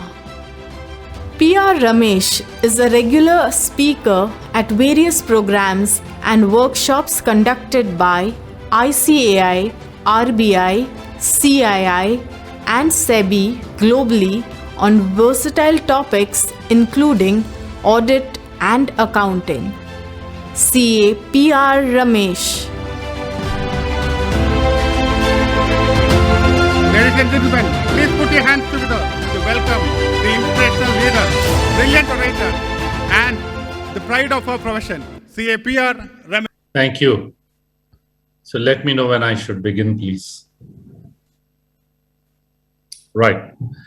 So, Chairman Santosh, my office bearers of Bahrain chapter, ladies and gentlemen, I have some very good friends amongst the audience. People who have worked with me or who have studied along with me, C.N. Ramchandran, and of course Vishwanathan, many others. First of all, let me begin with an apology. I sincerely wish I was there. This was a battle between the heart and the mind, and unfortunately the mind won and the heart lost. My heart remains in Bahrain. I was all ready to leave when suddenly this whole South African variant broke out. There was so much concern, uncertainties at airports, who's going to be tested, what lines will be there, whole host of things. And I felt I shouldn't go through all of it at this point in time. Maybe in hindsight, my decision may be right, or maybe in hindsight, it's wrong. But whatever it is, I personally feel bad, and my apologies if I have let you down. Having said that, I think, first of all, I also must acknowledge my gratitude for you inviting me to this conference. It would have been my first trip in Bahrain, and thank you very much for remembering me and inviting me on a topic which, again, I should compliment you, path to progress in auditing and financial reporting. The reality today, after more than 45 years in the profession, having seen the profession from as middle 90s or middle 70s or early 70s, the fact is that this profession is on a path which can only lead it to the edge of a cliff and a downfall, both in auditing and accounting. And I'll take you through the reasons why I'm extremely concerned. I've spoken about it. This reflects the fact that over a period of time, the profession has not kept pace with what is needed. And in both the core aspects of the profession, which is auditing and financial reporting, the accounting, both of those are core. Our very existence arose because of financial reporting. From the 1494, when Lookup actually developed double entry system of accounting. It is sad to see that both these, auditing and accounting, is facing challenges. And it is not a criticism, but an introspection that we must all now sit back and say, what do we need to do? You must remember, it is on a path where it is fast losing its relevance. Relevance is the key for us as professionals. You and I need to ask ourselves, why are we wanted? If we are not wanted, then whether we are in Bahrain or whether we are in India, whether we are in audit or whether you are in anything, you are not relevant. And if you're not relevant, you're not wanted. And if you're not wanted, you are in the Jurassic Park of professionals. That is the sad part of it. And that is why let us analyze what's happened, what needs to be done for us to get back into the path of progress in both of these. Can I begin with the next slide, please? See, audit has been the core. Auditors were always known as gatekeepers. People rationalize by saying auditor is a watchdog and not a bloodhound. I'm not concerned with a person whether he's a watchdog or not a bloodhound, whatever it may be. The fact is, auditors must have that sense of smell. Increasingly, auditors are losing not only the sense of smell, but the sense of sight. Next slide, please. Why am I saying this? I'm saying this because you look at the outcome of audit. Ever since Enron happened in 2001 till now, frauds are continuously happening across the world. Fraud after fraud. And people have been asking, look, these are big companies. I can understand you can't find a needle in a haystack, but surely you must be able to find the elephant in the room. If you're going to miss the elephant in the room, why do we need you? And if after all this corporates are collapsing and there are serious issues of financial reporting misdemeanors, why do we need auditors? I concede that there is a difference between business failure and reporting failure. In all of these cases, including the more recent ones, the Carillion, the Steinhoff in South Africa, or more recently the Abras in the Middle East, whatever it may be, in India, where ILFS, Punjab National Bank, whole host of things. The jury is still out as to whether it is a financial reporting failure or a corporate failure, and whether financial reporting failure caused corporate failure, whatever may be. The fact is, in both accountants are involved, in financial reporting as well as in auditing. And that is where the concern is. The next slide, please. So people start raising this issue of expectation gap. Next slide, please go on. Yeah, there is this issue of expectation gap. And an oft-quoted thing is expectation gap, but the reality is there is both an expectation gap and there is a performance gap. It is true, in the expectation gap, people are saying, should auditors be responsible for business failures? Can you audit the entirety of the annual report? Are they responsible for uncovering all frauds? Absolutely, I'm with them that is one extreme point of view. Equally, it can't be the other extreme, where you can say audit by its very nature is backward looking, audit only tests a sample, audit is in compliance with auditing standards, we don't guarantee future viability of the enterprise. Now, you tell me, if we are experts in understanding financial statements, shouldn't we be moving few steps ahead and be ready to certify that the entity is not going to drop off the cliff? Shouldn't we say the entity is healthy or unhealthy? It's like saying, a doctor saying, look, I'm an expert. I can understand all the symptoms. I know of all the ailments, but I'm not going to tell you whether you're going to live or die. How are you going to be okay with that? You're going to the doctor because you want to live. And here is a doctor who has to diagnose and treat you. The next slide. So auditors claim they have been relevant. Yes, it moved away from the original annual audits, which all of us used to do when we started our careers. Then there have been some cosmetic improvements in the audit report. They started including doing interim reviews, then other information in the audit report saying that we have reviewed all other information accompanying the financial statements. And now they've included key audit matters. But all of that are still bland, template-driven reports. The very output of an audit, which is visible to the user, is the audit report. And that output of an audit is a bland template-driven document. Then I'm sorry to say that auditors haven't lived up to the expectation and you don't even know what they have done.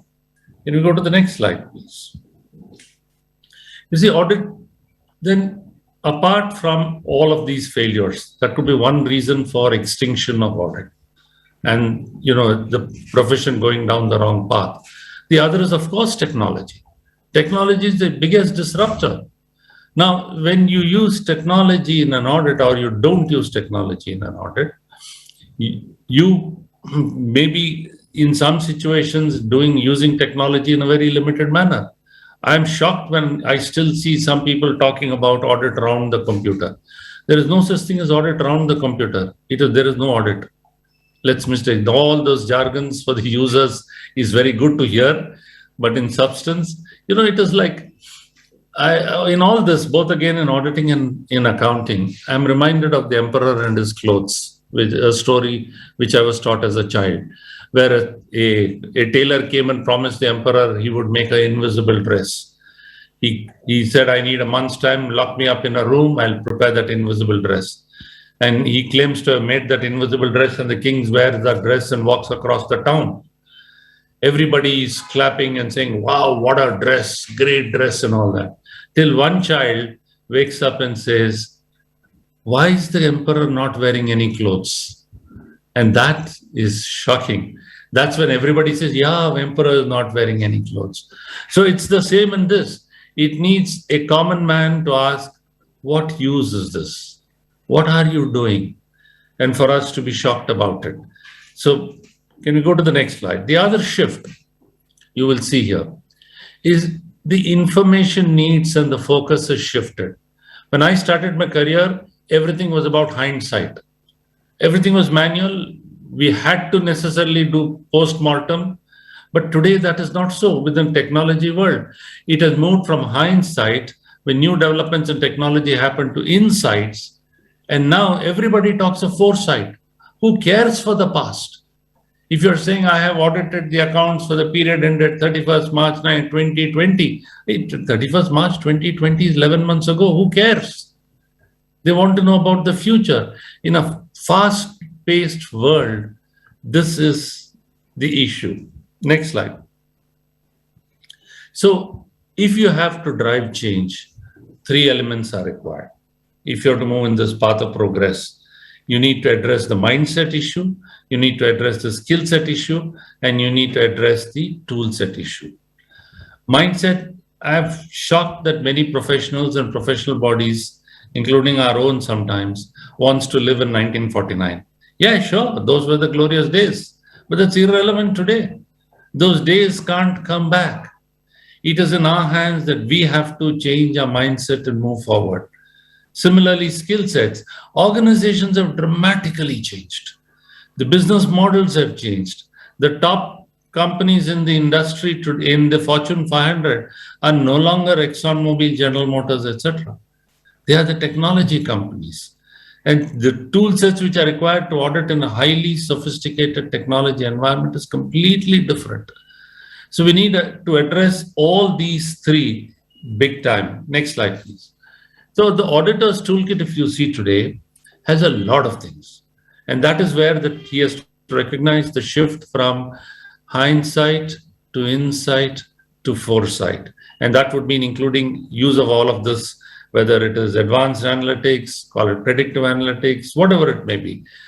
But remember one thing, when I talked of the threat to audit, if technology can do all of this, why do you need auditors? People come and tell me, Mr. Ramesh, or technology can never replace auditors. Judgment is involved. So I asked him, give me one example of judgment. He says provisioning for debtors, for instance. That involves judgment. I said, complete rubbish. Do you look at the face of the debtor? The answer is no.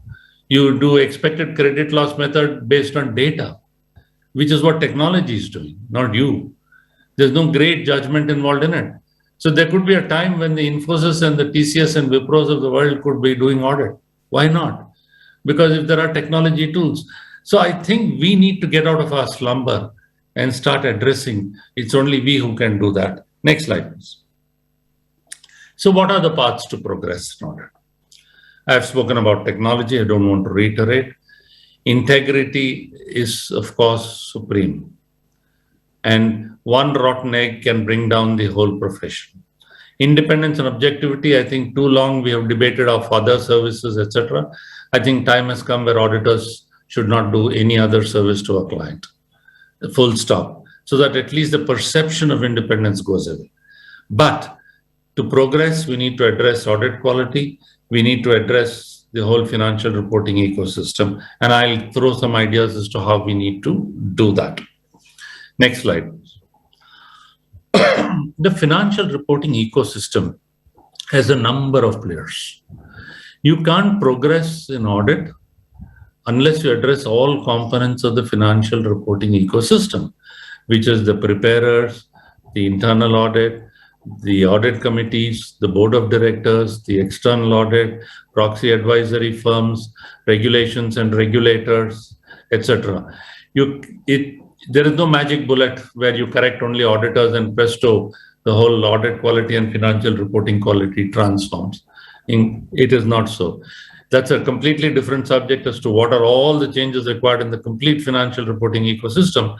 But let me first touch upon audit, and then I'll touch upon financial reporting per se, not the other components of the financial reporting ecosystem.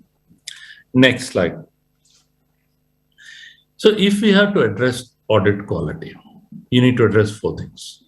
You need to address purpose, you need to address culture, you need to address the perceptions of audit quality, and of course, you need to address the substance of audit quality. Purpose. Next slide. Let me begin with purpose.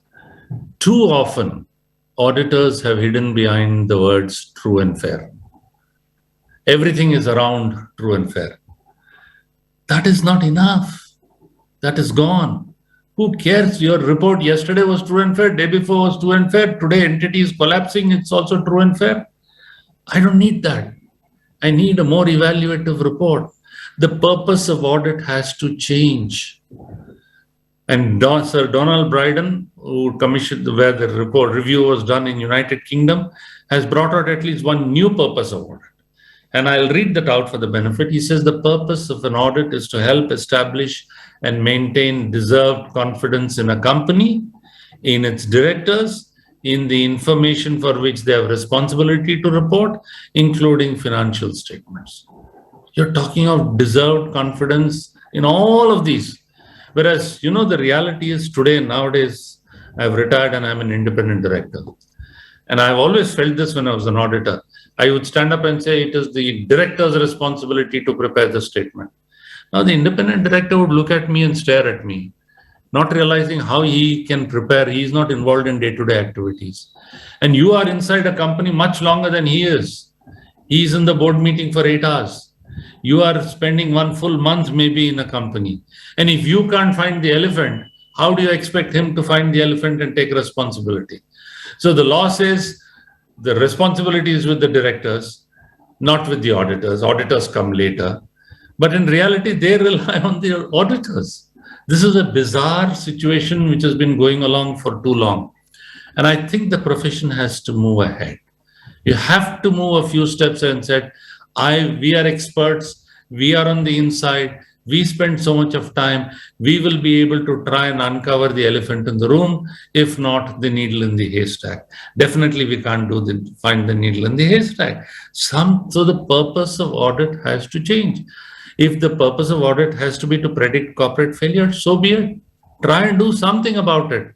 Don't say that Kingston Cottleman's case, I'm a watchdog and not a bloodhound. You can continue watching, but you will not be required anymore. That's all. You will only watch and maybe you will not be paid any fee too. Next slide. The second is culture. Purpose, culture, perceptions of audit quality, actual substance of audit quality. In culture, Professor Karthik Ramanna said, audit today faces a crisis of trust, especially perverse situation given that auditor's role is central in fostering trust in markets. And the key, he says, is restoring public faith in auditing will require action from many players, including investors, client boards, management, regulators, but above all, from the audit firm themselves. He says there are two broad challenges. First is auditing has lost an element of professional identity. Second, he says auditors are too cozy with managements. His perception, not mine alone, his perception. Next slide, please. So Sir Donald Brydon says, in hiding behind the need only to confirm and verify, many auditors have failed to grasp the opportunity to make the reports more informative. So essentially what the auditors are doing, and this is something which we need to ask ourselves. When I walk into an audit, I perceive that my job is to certify what is given to me. Either it's binary. Is it true and fair or not true and fair? Am I able to walk into an organization and say, this is what I think the profits should be? Shouldn't I be able to do that? Instead, if he presents me with the number 10, I start looking at it and say, oh, this number 10 seems to be true and fair. Shouldn't it be 11? Shouldn't it be 12? And then there are other things. Take analytical review, which somebody does. He'll compare. Last year expense was 100. This year expense was 102. It is very normal, no explanation required. He doesn't ask, should it be 102? Shouldn't it be 110? That is beyond him, because he's been given current year it is 102, last year is 100. Instead, if it is given to him that current year is 110 and last year is 100, then he'll start examining that particular area. I think auditors need to have that sense of smell. And increasingly, that sense of smell is being lost in an audit, and that is the unfortunate part. We need to move into a situation where we are able to expect what it should be and then validate expectations as opposed to validate what is presented. Can we move on to the next slide, please, on perceptions? Audit quality perceptions also need to be addressed. From an investor's perspective, what investor gets is the report. I'll talk about what the report should contain a little later. Investor goes by auditor reputation and says, oh, if it's a reputed auditor, the accounts must be all right. Audit committees also look at what is presented and judge. They have no idea as to what you have done in the extent of detail. So let's come back to the substance of audit quality, which is the next slide. The substance of audit quality, and I'll spend a bit of time here, is in 7 buckets, in my view. You need to address all of these 7 buckets to be able to address audit quality. You need to address the structural factors. If the vehicle is not appropriate for the journey, no use blaming the driver. If you have a very, very small firm having to do a large audit, huge audit, take for example, Reliance Industries in India, you think however brilliant the person may be, he'll be able to do an audit? The answer is no. So you need to address the structural factors, which is the profile of the profession. For instance, in India, out of the 300,000 members, 150,000 are in practice. Rough numbers I'm giving you. And out of the 150,000, maybe 100,000 are sole proprietors, 90 to 100,000. Now, there is a mismatch between the profile of the profession and the constituency which that profession serves. Then you have the audit market profile, which is concentration. Do we have adequate choice? The answer is no. Choice and concentration needs to be addressed. Size of firms needs to be addressed. There needs to be consolidation. We need wider choice of large firms. Auditor independence process. All of these are and multidisciplinary firms. There's so much of debate and so much of resistance on multidisciplinary firms. When the profession does not realize that the days of exclusivity are over. If I have to do an audit, I need a specialist with me who's technology specialist.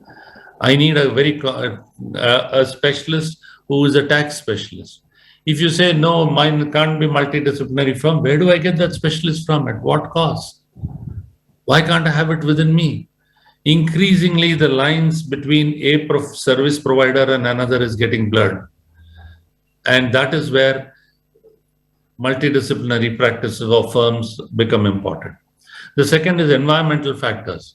Shouldn't we strengthen internal audit? Shouldn't internal audit be regulated? What should be the roles of independent directors, proxy advisory firms? Leave that aside. Third, which is the core, is execution issues. What should be what should an auditor be responsible for? I've spoken about that. But more important, the actual work he does. If we are to address audit quality, we need to address the why and what of audit, which is the purpose, partly the purpose which I spoke about. The who of the audit, that means who does the audit. If audit is done largely by trainees as they are in India, do you expect a trainee to find a fraud? He has no experience. And the partner comes in at the very end, like a surgeon coming in after the surgery is done by a trainee and then doing the stitches. Would that be appropriate? and then the how of the audit, which is how audit is done, and finally the report of the auditor, which is the output of the audit. So in execution issues, auditors still continue to say we do audit in accordance with auditing standards. Who wrote the auditing standards? The auditors themselves. Who understand the auditing standards? The auditing themselves. So here is right, he boldly writes in his report, I have done an audit in accordance with standards designed by me, which only I understand, and therefore the accounts, and on that basis the accounts show a true and fair view. This, my simple question is that, say for instance, sampling. The days of sampling are over. With technology, you can check the whole population. If you are now, if an auditor is supposed to he checks say 10 out of 1,000,000 transactions, would you be comfortable when he can use digital tools to scan the entire 1,000,000 transactions and give you comfort? This is where we all want to love to live in the past. We've been taught sampling methodology, certain models, we like to do that. And unfortunately, therefore, audit has moved away from a thinking audit to an inking audit. Now, when you're doing sample and inking audit is about documentation. Now, auditor first works on his file. How can he document appropriately because the file is inspected? He'll be punished based on what he has documented. So this is something which we need to seriously address. Otherwise, we would have missed completely the bus. Corporate failures will happen. We won't be able to detect them. We'll be scratching the surface. And if we're doing sampling and saying 10 out of 1,000,000, then you are losing your sense of sight also, in addition to your sense of smell. So if you lost sight and smell, then what for are you required? And the evaluation of audit results, then our output factors. Let's come to the output factors, the report. Today, when you read an auditor's report, is it an evaluative report? I'm sorry to say this, it is not. I have been part of the same process. I have issued reports. Now, when I read the report of company A and read the report of company B, if the auditor of company A has done a lot of work, auditor of company B has done no work, both reports will look identical. Do you know when the auditor started the audit, when he ended the audit, how many man-hours he put in, how many qualified personnel he used, how many technology tools he used, what did he find, how many errors he discovered and corrected? No information is available other than audit is in accordance with auditing standards, and on that basis he's okay. The rest is, of course, your responsibility, director's responsibility, etc. I think this, if you have to progress in the path of audit, reports have to be evaluative. When I go to a doctor, I expect an evaluation. I don't expect a doctor to say, Mr. Ramesh, your health is true and fair, you can go home now. Would I be happy with that? He says, I've examined you in accordance with medical standards, you are fine. So you can go home. That won't satisfy me. And that is exactly what we as a profession need to do. And then there are other factors, frequency, timelines. There's the race to complete audit earlier, race to complete financial results. Are we giving the auditors time to do the job also? I think this is a time where auditors need to sit back and introspect on their end product. Are they relevant? It's not that I'm giving you this, take it or leave it. Am I meeting the needs of the users? I'm sorry to say again, the path of progress, in this case, it is not progress, we are going back. And that's why across the world, this debate is happening on what is the purpose of audit and what should audit do. Now, let me come to the next section, which is the next slide on financial reporting. I've decided to speak equally or in terms of time, but I'll maybe rush through a bit on financial reporting. Here too, from the time 1494 when Pacioli designed the double entry system, accountants have proudly produced financial reports. And accountants have claimed their financial reports to be absolutely relevant. In my view, they are not relevant. They have outlived their utility. Next slide, please. When you look at the world around, the data is growing exponentially. The volumes are phenomenal. The lines between what is, say, capital expenditure and revenue expenditure in a digital world is so blurred that I find it increasingly difficult to apply accounting standards to it. They say, if it's enhanced capacity, previous beyond its previously expected performance, etc. All sorts of terminology auditors love to use, accountants love to use. It's what used to be a 256 kilobyte data was the size of 2 refrigerators in 1956. Today, maybe you'll have more than a TB in a pen drive, which is so thin. So if I replace that pen drive, is it capital expenditure or revenue expenditure? Going by accounting definition, capital expenditure. Then there will be nothing which is real. Look at the volumes of data which is happening. So there are blurring of lines, the business models, whether you look at the Ola, the Ubers of the world or the Airbnbs, you need to start looking at accounting all over again. The next, look at the volume of data which is produced in a single day. 4 petabyte, 500 million, WhatsApp posts. My God, this is bizarre in terms of the volume. As they say, all of 90% of the data in the last 2 years is new. You can, or since the inception of mankind, that is the equivalent of data. So let me come to where the shift is happening and where accountants are not recognizing the shift. Look at this slide, which is the next slide, which you would have seen. Okay. Next slide, please. No, next. Yeah, look at it. Just pause here. What initially the reporting was on what happened, which is descriptive. It moves, as I said, from hindsight to insight, to diagnostic, why did it happen? Some bit of insights. And to discovery, what can we learn from those insights? What can we learn from what has happened? But what is required is predictive. What is likely to happen? Even in today's world, nobody cares how many deaths are there in COVID, not irrelevant. What is likely to happen? And finally, to prescriptive analytics, which is what action is the best to take. Our financial reporting has to recognize this and move. Today, do financial statements enable you to have predictive value? Does it have prescriptive value? Absolutely no. Absolutely no. Descriptive value? Oh, in abundance. And the financial statements in their volumes are good for the logging industry more than anything else. Reams of paper are used to produce. I think, and then you look at financial statements and compare that with your pathology reports when you go for a blood test. When I go for a blood test, or let's say it is lipid profile or complete blood picture, not only are the readings indicated, it is said whether I'm within range or out of range. So I'm able to evaluate the report.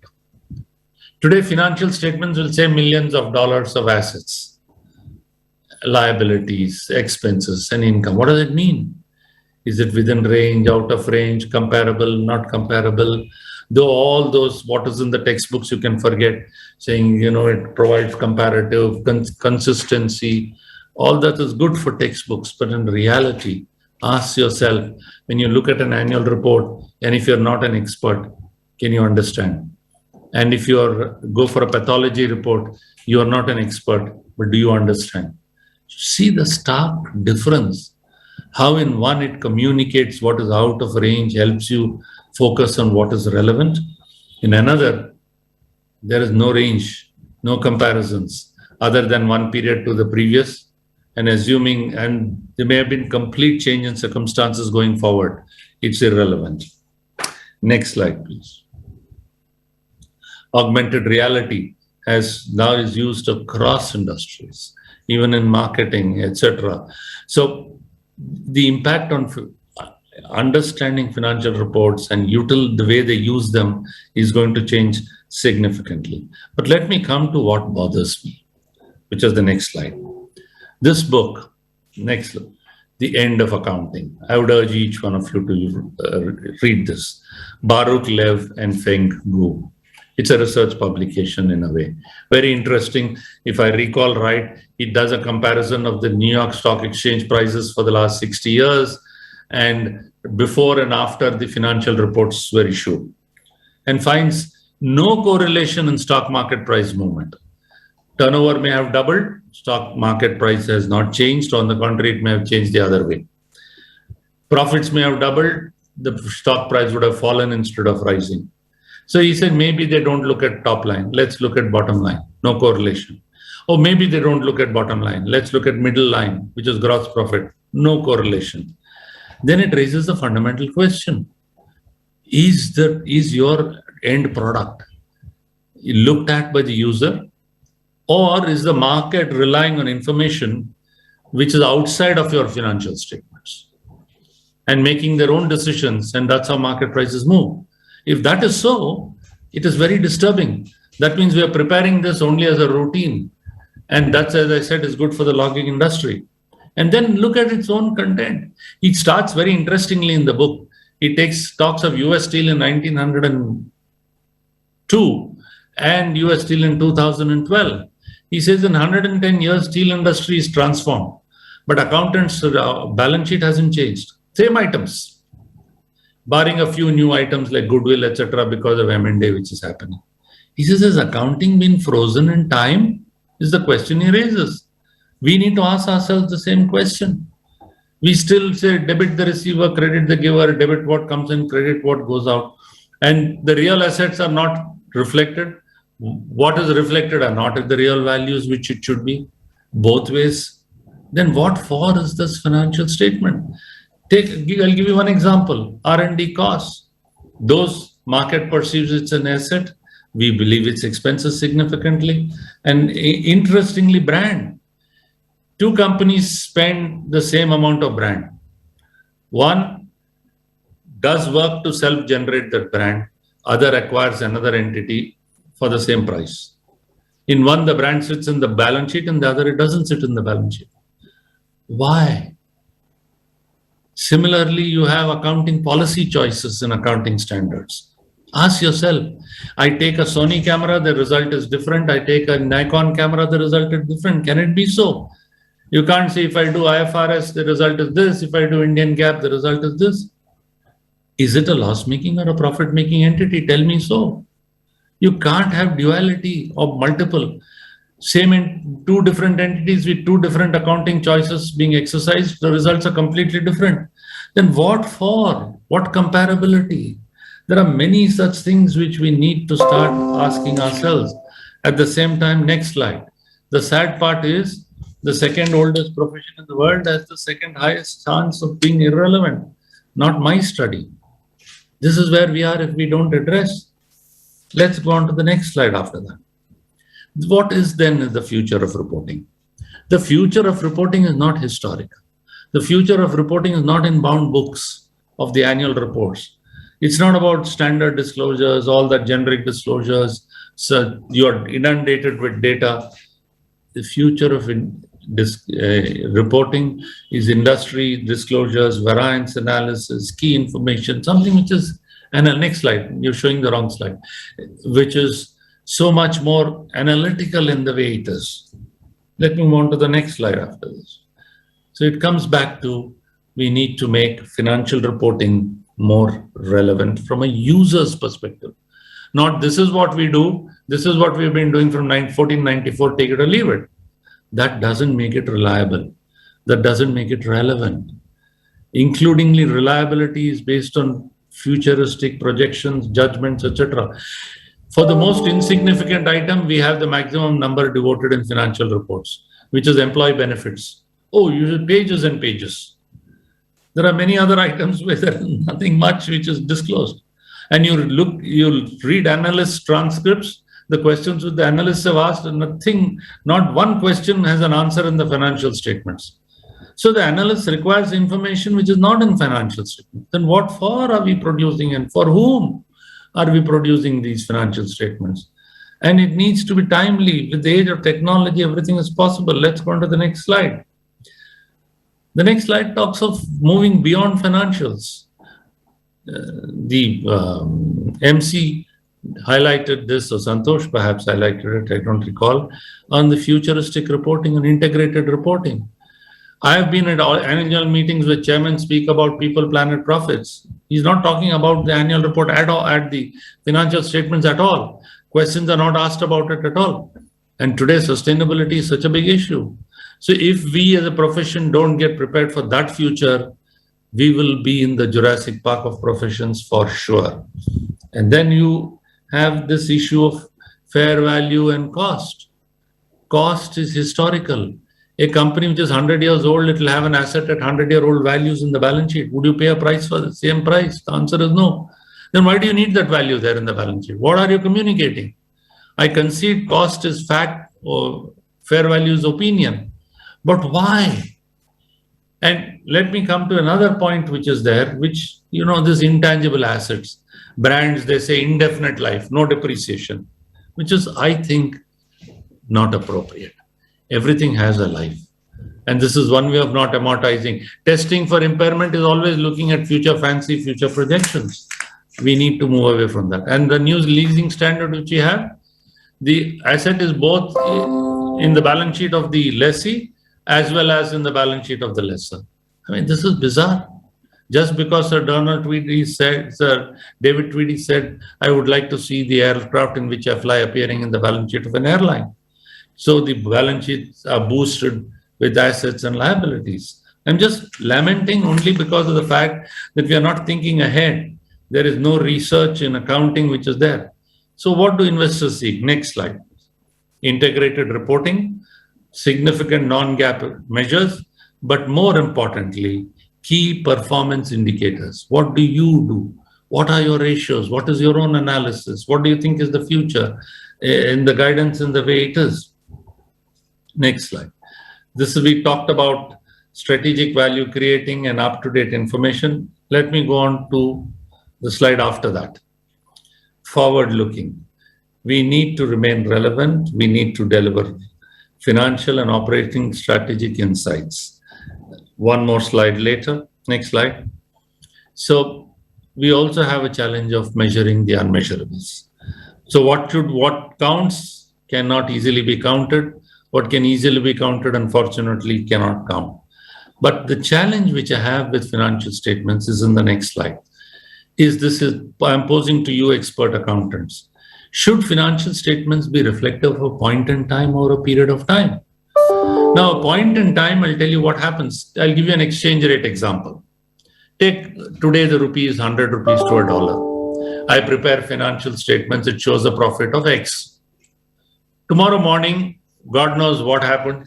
Some oil crisis can happen, or Joe Biden may make some statement, whatever it may be. The rupee crashes to 80 rupees a dollar. My profit has disappeared. It's become a loss. Day after in the morning, things again, markets go up. The rupee comes back to 75. Again, I'm profitable. So what use? So on 31st of March, if that is the year end, or 31st December, I'm profitable. Suddenly 1st January, I'm not profitable. 2nd January, I'm profitable. This whole concept of exchange rate, mark to market, discount rate, fair value, we need to move away from a point in time if we have to move away to predictive to over a period of time. I'm just almost ending. Take, for example, when I go for a sugar test. When I go for a sugar test, I do, in addition to the fasting blood sugar, I do HbA1c. Fasting blood sugar gives you the sugar position on that day and that point in time. HbA1c gives you a 3-month average. And why can't we have something like that in accounting? Something which is more averaging, which tells you, moves you away from that point in time. I spoke about cost and fair value, but let me raise 2 questions before I close. We have to move away from point in time to forward-looking, more comprehensive reporting. Next slide, please. And the slide after that. Can we have the next slide? The slide after this. Slide after this. Yeah. So we need to move away from at a point in time reporting to more robust forward-looking reporting. We need to shift from confirmatory value reporting to predictive value reporting. The financial statements should be more useful, not for accountability, but for decision making. And my last slide, which is the next slide, I just want to close with these words of Henry Ford. If you always do what you've always done, you will always get what you've always got. Thank you very much. ladies and gentlemen, for a very patient hearing.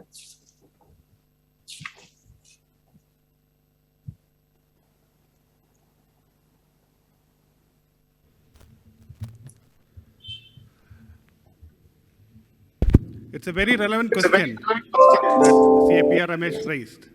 Is accounting being frozen in time? Clearly, the purpose of audits, the culture of auditors, and the perception from audit reports need to be significantly revamped to ensure that the profession moves forward on the pathways to progress.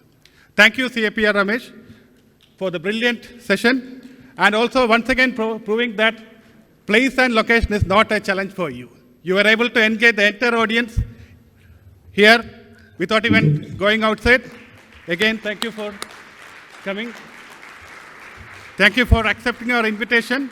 We are sad that you could not be here in person, but we are definitely looking forward to your visit to Bahrain very soon, and we'll also ensure that your memento reaches you soon. Thank you. Thank you. Thank you very much. Bye-bye. And my best wishes to you all. Have a great conference and look forward to meeting you all sometime.